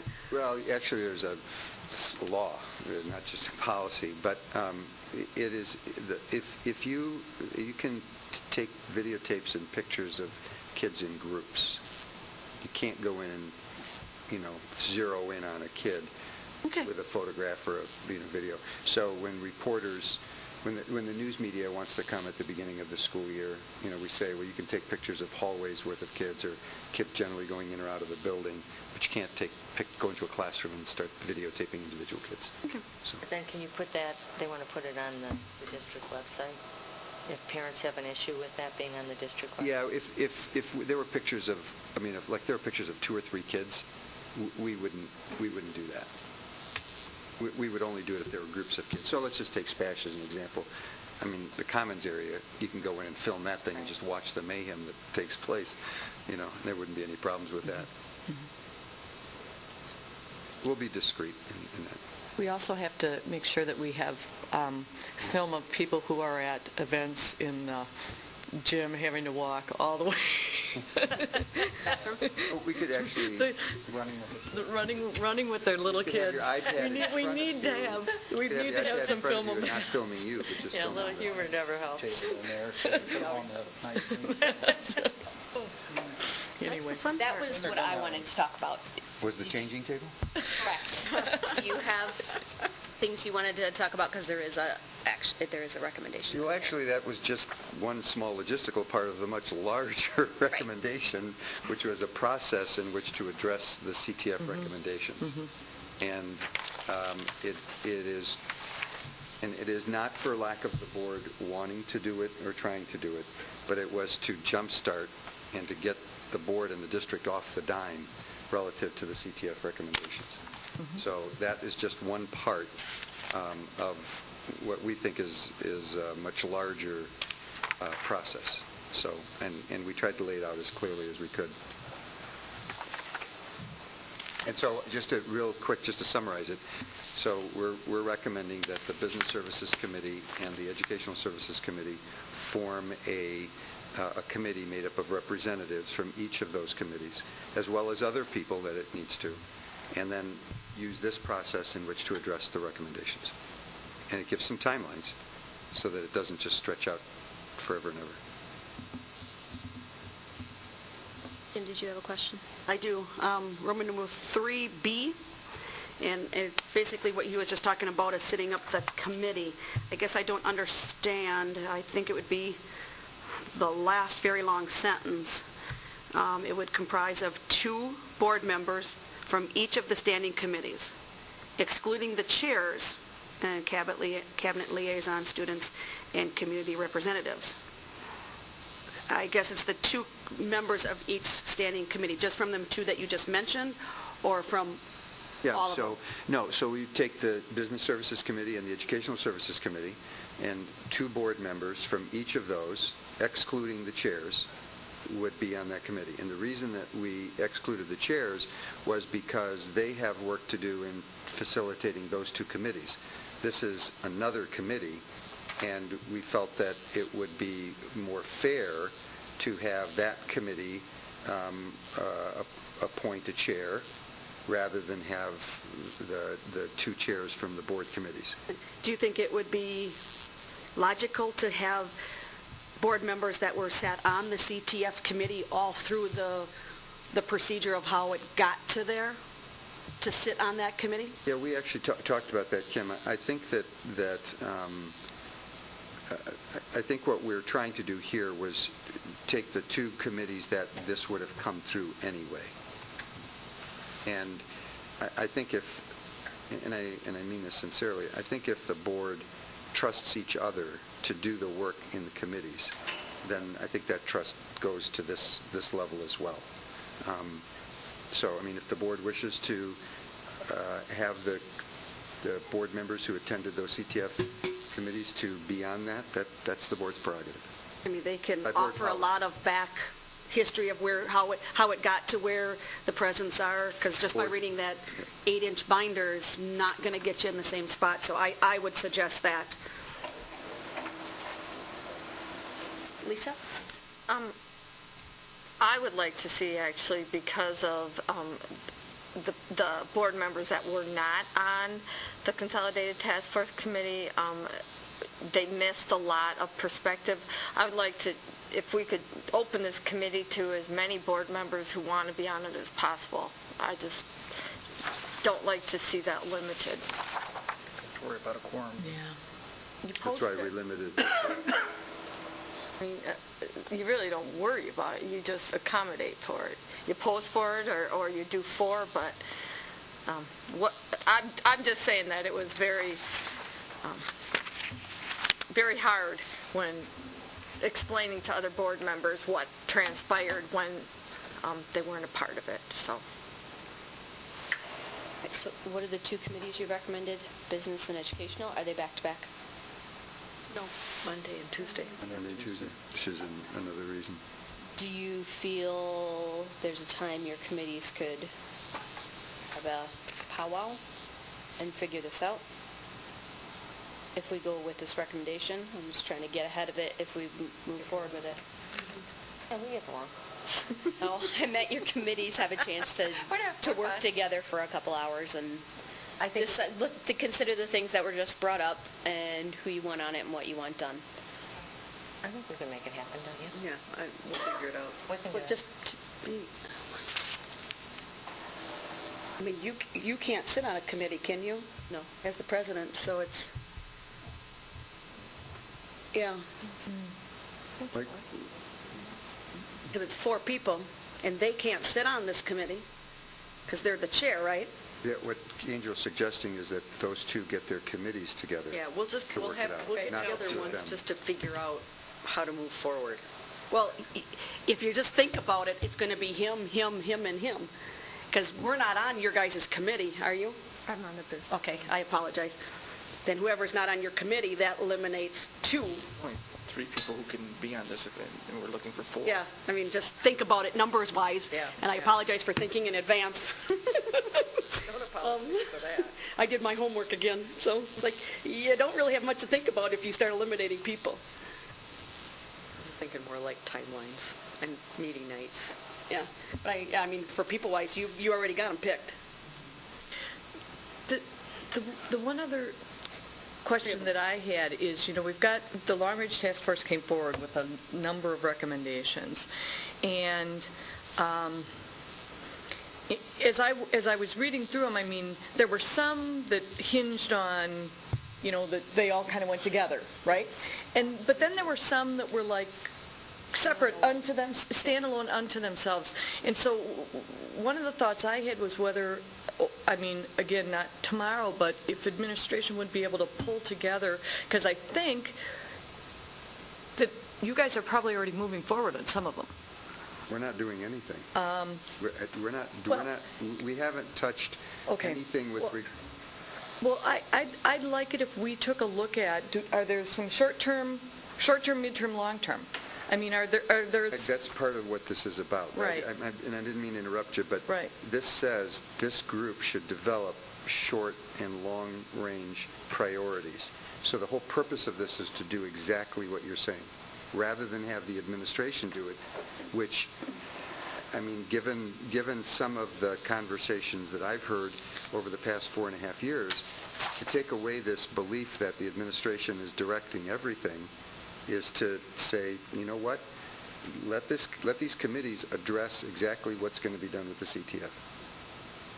So we wanted to step back, and we have cabinet members who have direct input into all of the facility recommendations, which is why they would be on the committees, but to allow the board to determine how to look at this. Meg, I think what you're getting at, and we ask, and I'm going to say Don Keck, because he was on the committee, is asking him what was listed in the priorities, what needs to be done anyways, if it's not on this list, such as boilers, such as safety things. That was all in that plan. The security. We are doing some of it, but again, it's together and it's not. But there was roofs in there was replacements in there, so we had asked, and I don't think we ever got it, and if I apologize if we did get it. It's been a while since we've looked at that, but give us the list of what needs to be done anyways. And is that what you were asking for, Meg? I think that one of the things I would really ask that you keep in mind, and I'm going to go back to the memo, is the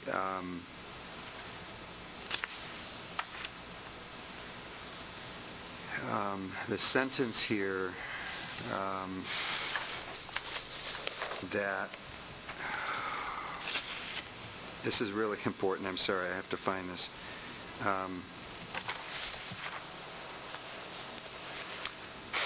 That the recommendations from the CTF are educational first and facility second.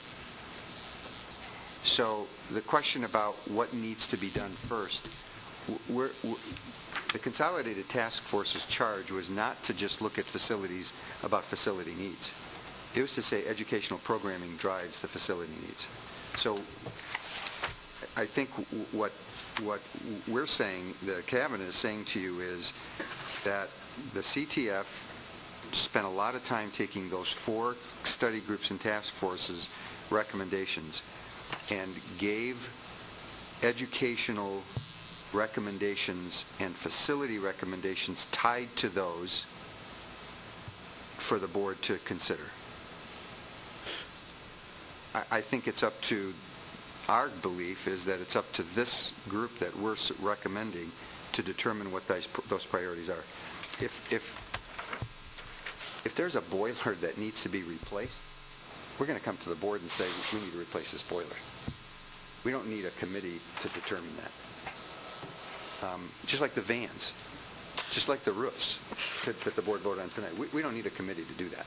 What we need this committee to do is to look at the educational recommendations that were made and then have the facilities recommendations tied to that.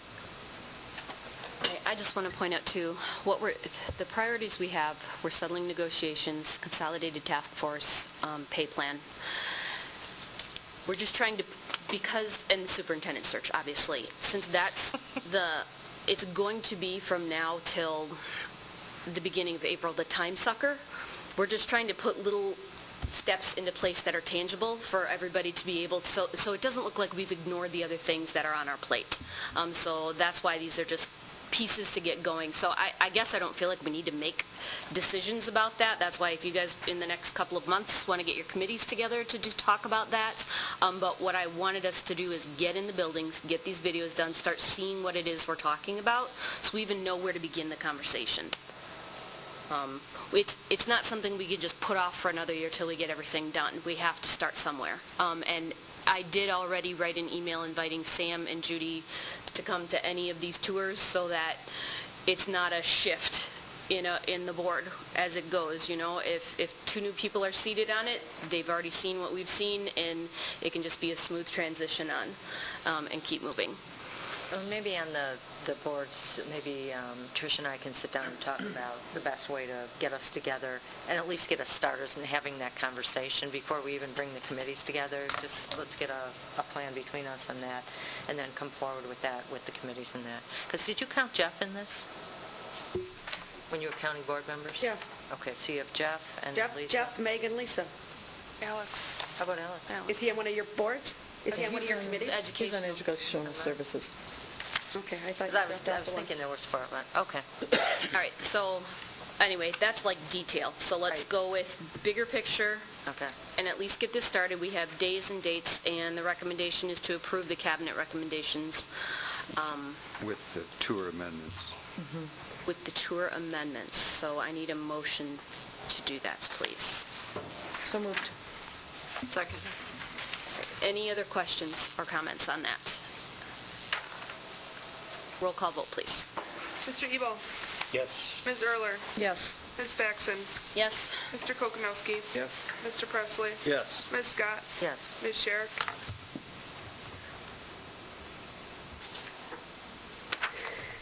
Though I am for pushing this together and getting going on this, do not want to accept the whole concept of it, so I'm going to vote no. Ms. Totten? Yes.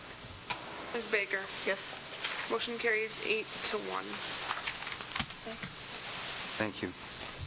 Yep, thanks for putting that together. It was very helpful.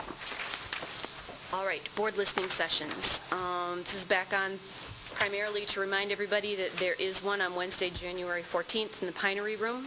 No. February 25th. February 25th. Yeah. Oh, sorry. It's going backwards. Yes. February 14th, you better be out on a date with your husband. 6:30 and then it starts at 7. At 7. But what we need to decide is if it's going to be posted, not posted, if a quorum is planning on attending, not attending. We just need a better idea of what we want to do with it. What does everybody want to do? Well, I apologize, I will not be able to be there. I will be out of town. Same with me. This is February 25th. I can't be I've already have obligations on the 25th. And I'm also out of town on the 25th. Ooh, we're down 3. I can go. You what? What'd you say? I can go. He said he's going. You're not out of the country this time? No, I'm just kidding. That's what we're deciding. I plan on going. Okay. So it's a Wednesday? Yes, yes. Do you know? She said It's no. a- No, I'll be out You're of out of town, okay. I'm out of town. No. No. I think I'm a yes. You're a no. Yes? And a yes. Okay. So, That would be fine. if I just back out, it doesn't have to be posted. And you guys can just go and listen. But we gotta be careful, because the last one, Chris said no and she showed up, so we might as well. But she said yes. Yeah, No, but I'm I just think saying we you should might post as well post it. I think Yes. post it. I agree. It doesn't hurt. So go ahead and post it? Okay. And then, okay. And no topic? I think, it's just my opinion, I think we should let it be one more time and see what happens. I think what Sam said, just let it run for a Let while. people come. Because I have a feeling if we're going to do any of the consolidated task force, we're going to have listening sessions that are going to be big listening sessions all over the place, so. What time is it? 6:30. 7 o'clock it starts. Oh, it starts He at 7. wants us to be there for We can be there 6:30. at 7, to 6:30. I just made sure we had the room, so we could set up if we had to. Okay. So that is 5 of us that are planning to be there, and it will be posted, so if you plans change, it's fine to just show up. All right, so to the public, February 25th, 2015, from 7 to 8 in the Pinery Room at the Portage County Library. You can bring, Amy, what did you do for time? 5 minutes? Well, everyone got 5 minutes, and then after that, it was more open, just so that somebody didn't monopolize the entire time frame. Okay. Amy did an excellent job, so. Thank you. Good. You can do it again. We'll just be there listening. Okay. Awesome. Any other comments on that? I just wanted to clarify with everybody what we were going to do with it. Nope. Okay.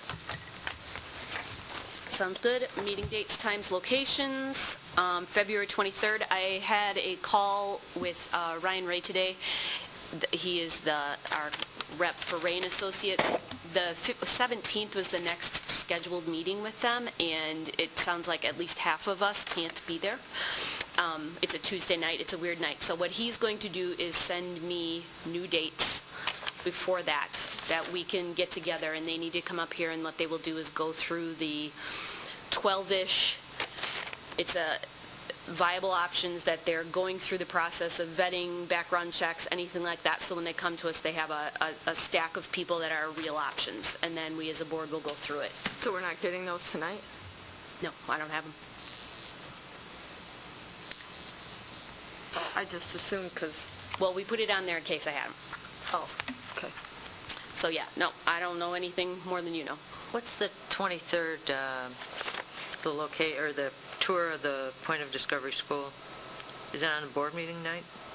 Yeah, that is a board meeting. Yes. Right, yeah.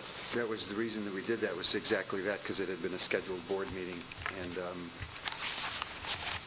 the governance board for the Point of Discovery School would like to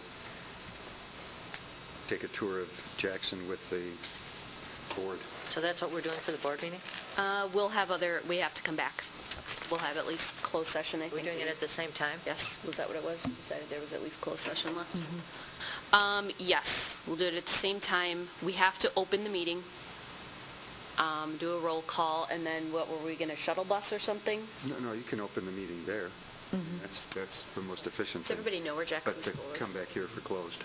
Okay, and then we'll have to come back here for closed. Okay, Jen, did you want to say anything since you're here?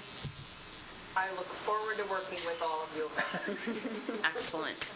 That was easy. Okay, so we will start the February 23rd meeting at Jackson School. We will open the meeting, do a roll call, do a tour. Of course, the public is welcome to be there as well.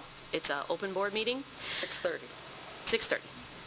And then we will come back here, and I don't know that we'll have open session, but we have a couple of closed session things that we'll have to deal with by then. You don't have to come. Dan's in a panic. Get your iPad and follow us around. Just kidding. Virtual. There you go. Yeah. Oh, what's that? Love it. All right. Any other questions? Can we get a break before we go to closed session? Yes, but we're deciding if we're going into closed. Do we want to take a break before we decide that? No. Because we have to break anyways to set up, so why wouldn't we decide first? Well, is it going to be a long discussion, or are we just doing a vote? You know what? Actually, we do need a break, because I want to talk to Jeff about how we're going to present. So let's do a 5-minute. It is on.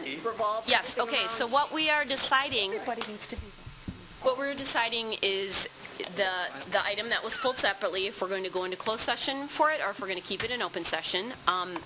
Jeff and I decided what I'm going to do is just read you this sentence from the email we got from Mike as to why it was put into closed session. Because consideration of issues associated with confidentiality will undoubtedly speak to some of the confidential matters that may have been fully or partially disclosed, and because such consideration, if discussed in public, may compromise the very effectiveness of any such investigation, I recommend that the consideration of this requested item of business be done in closed session. So that's where the recommendation to take it into closed, if we do decide to do an investigation, to not mess with the integrity of the investigation in case items are brought up. And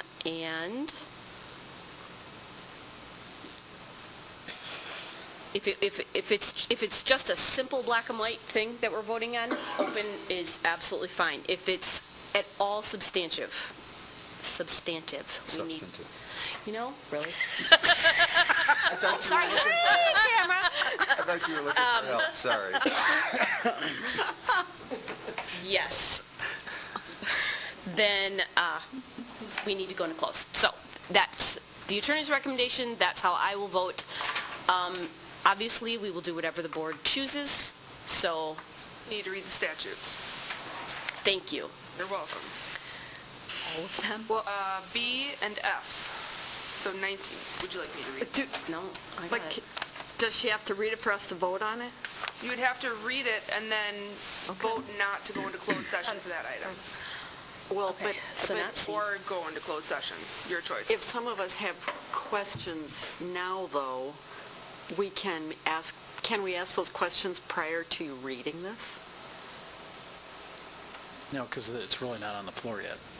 So as soon as I read the statutes, we haven't done a vote to go into close, so the questions can still be asked, because we're still in open, yes? Not touching it. Can I ask what this goes to the heart of what you This is a just said. substantive question? It is. Thank you. It is. It's substantial, too.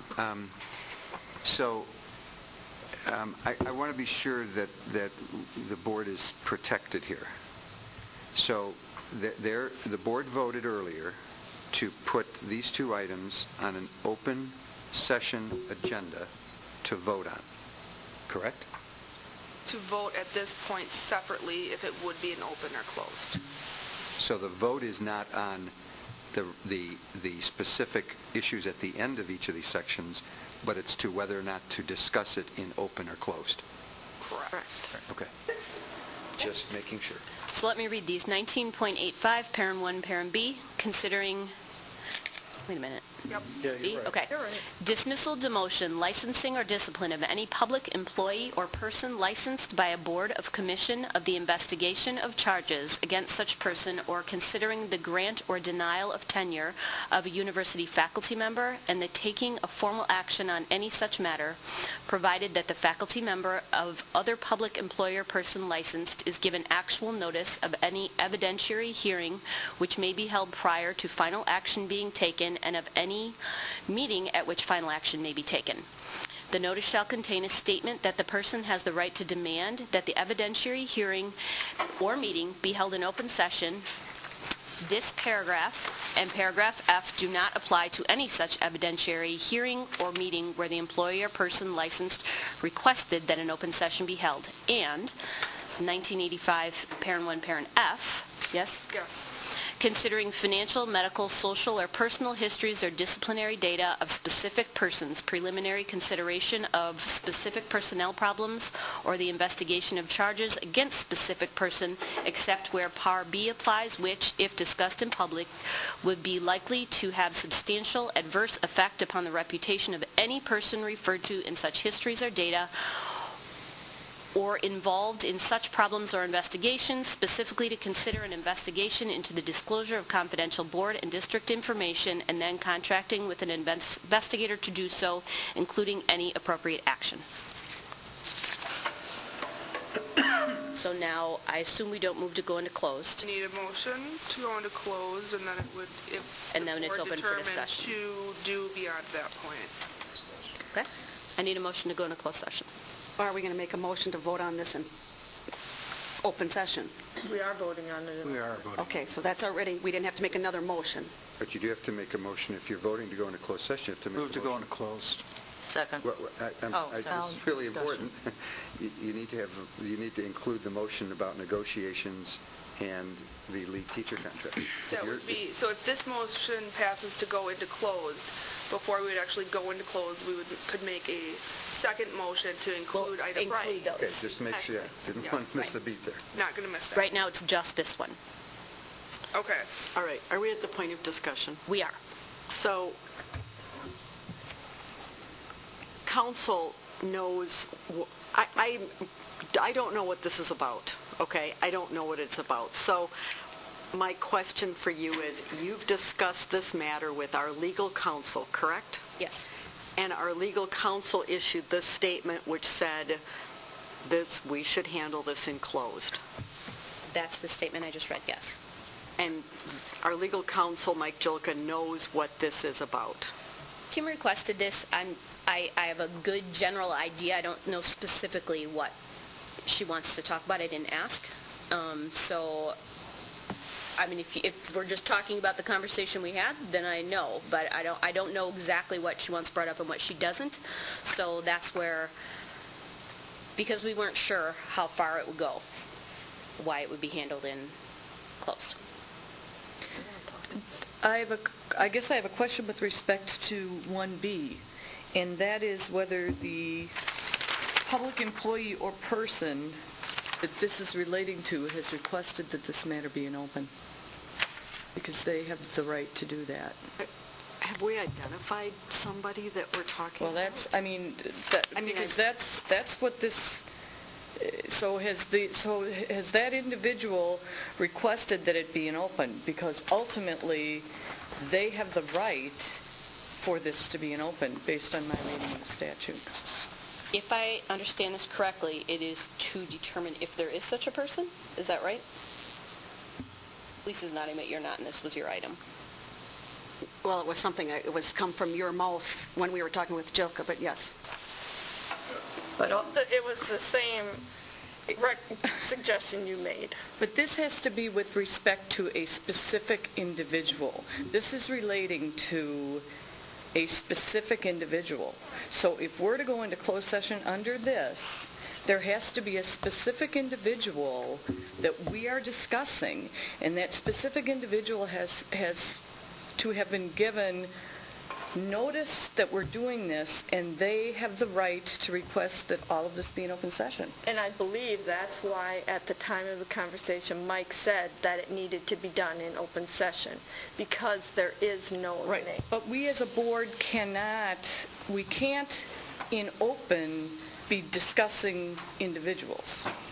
So there are no individuals to discuss. Well, then I don't believe that this is applicable. Meg, I think what happened here was that there was a request to discuss something, and Mike Jilka, the board's legal counsel, primary legal counsel, has said these are the two statutory references which need to be made in order to go into closed session to discuss this. Well, but... And I guess what I'm suggesting is that that the board not second guess. Read the language, Attila. Read the plain language of the statute. I'm just suggesting that our legal counsel, to Tricia's point earlier, has made a recommendation, and the recommendation was, here's the wording, here's what you need to do in order to do this in closed session. I'm not saying that right or wrong, I'm just saying that that's what occurred. Okay. Does everybody understand what we're voting on for this to be an open session? I'm really uncomfortable with this. This statute does not apply here. This is considering dismissal, demotion, licensing, or discipline of any public employee or person. Any public employee or person. It has to be an individual. I mean, there has to be someone who has been identified through some course that we are then going to be asked to make a decision on. And they have to have been given the right to have this in public if they want it.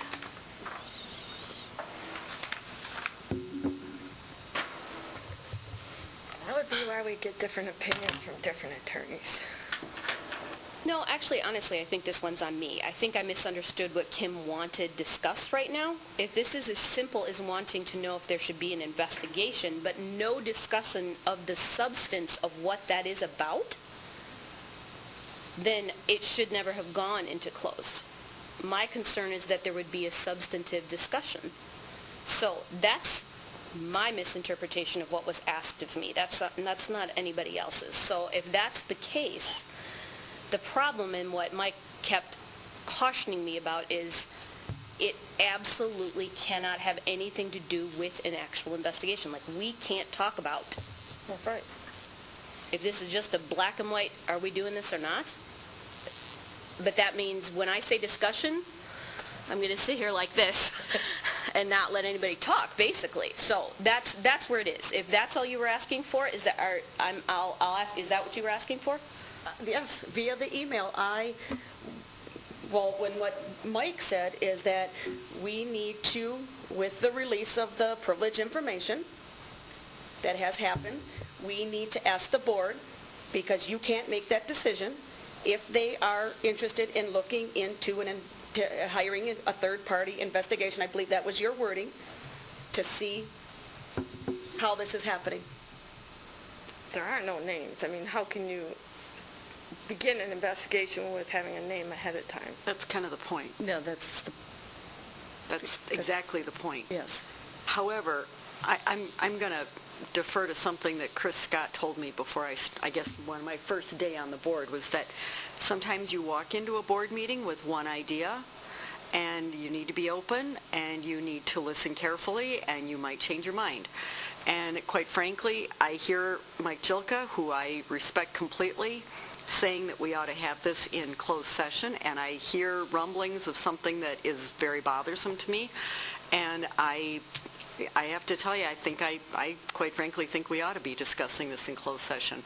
I don't want to expose this board or this district to any liability, and if his recommendation is that we take this up in closed, I fully walked in here tonight. I mean, I brought this up right from the get-go, that I thought this should be an open, but if we're going to have a frank discussion about one person's perception, then I think we should do it in closed if that's what Mike is suggesting. And it sounds like all three of you have had a full discussion with Mike Jilka. I'd be for. Okay. So Tag along. if any action is going to be taken, it's done in open. So, right. Just saying. So we need to decide what we want to do. So does everybody understand what we're voting on right now? It is to take this into closed session or not? Roll call vote, So the please. question is are we taking this into closed session? Right, the motion is for 19.85G and 19.85F to go into closed session to consider those specific items. Well, and I'm not going to parse things, because I believe we can do what it is based on what you've described under 1F.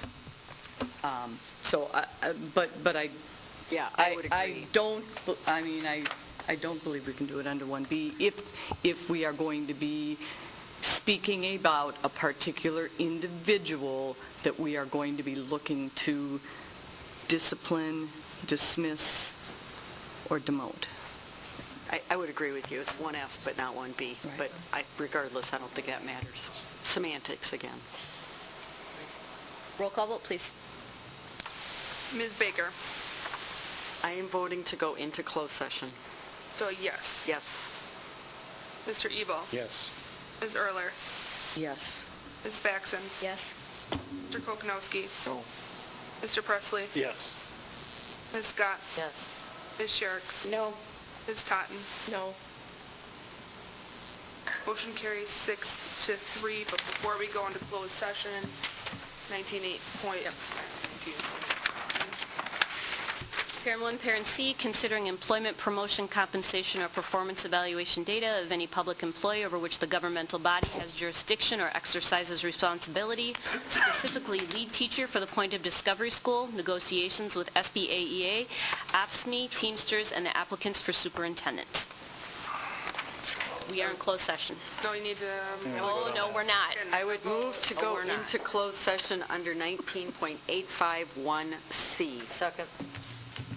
And I guess I'm going to ask Lisa if you're going to recuse yourself and remove yourself from the room when we are discussing negotiations with respect to the SPAEA.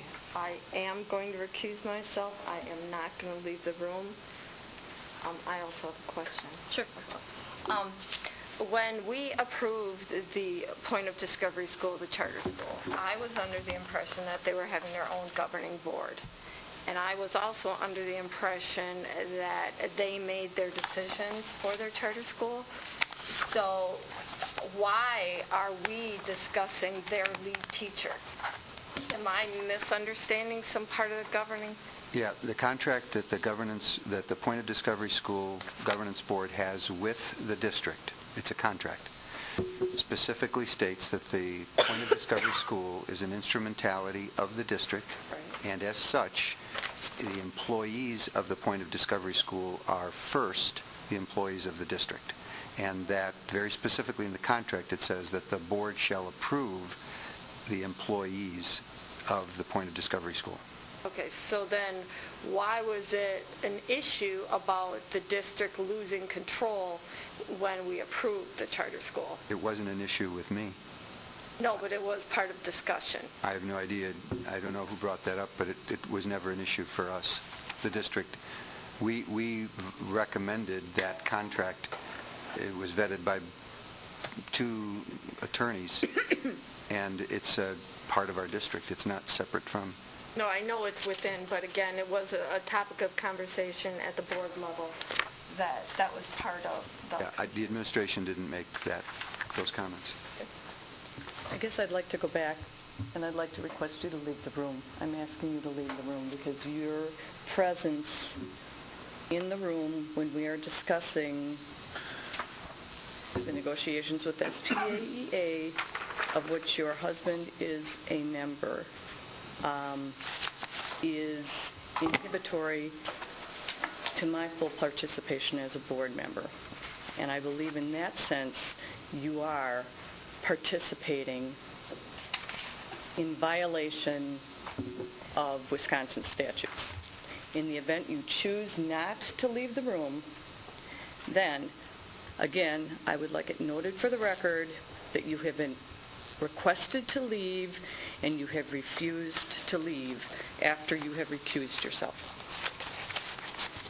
Angel, when we were down in the conference, it was something that came up in one of our topics in our roundtables when I was at one of them, and they said, there is no reason, and I would have to look at my papers of who said it, there is no reason, and they specifically asked, don't interrupt me please, is if you are a spouse of a teacher or another staff member, do you have to leave the room? They said no. They said your best thing is to recuse yourself, but you do, because you are still a part of the board, you can allow in the room. So I appreciate your thought and your opinion, but can we just please move on? I want it noted for the record, as recommended by our attorney's firm. I join Meg in that request because I likewise don't think that it's appropriate that you stay in the room either. And it certainly inhibits my ability to discuss teacher negotiations. Absolutely. And I would agree, and have agreed for a long time. All right. Roll call vote, please. Mr. Ebel? We're voting now for closed session on... 19.85C. Yes. Ms. Erler? Yes. Ms. Faxon? Yes. Mr. Kokonowski? No. Mr. Presley? Yes. Ms. Scott? Yes. Ms. Sherrick? I would prefer to do this in open session, but no, it can be done in closing? No. Ms. Totten? I would prefer this be done in open, but know that it can go into closed, no. Baker? Yes. Motion carries 6-3. We are in closed session. Angel, shut off your recording device, please.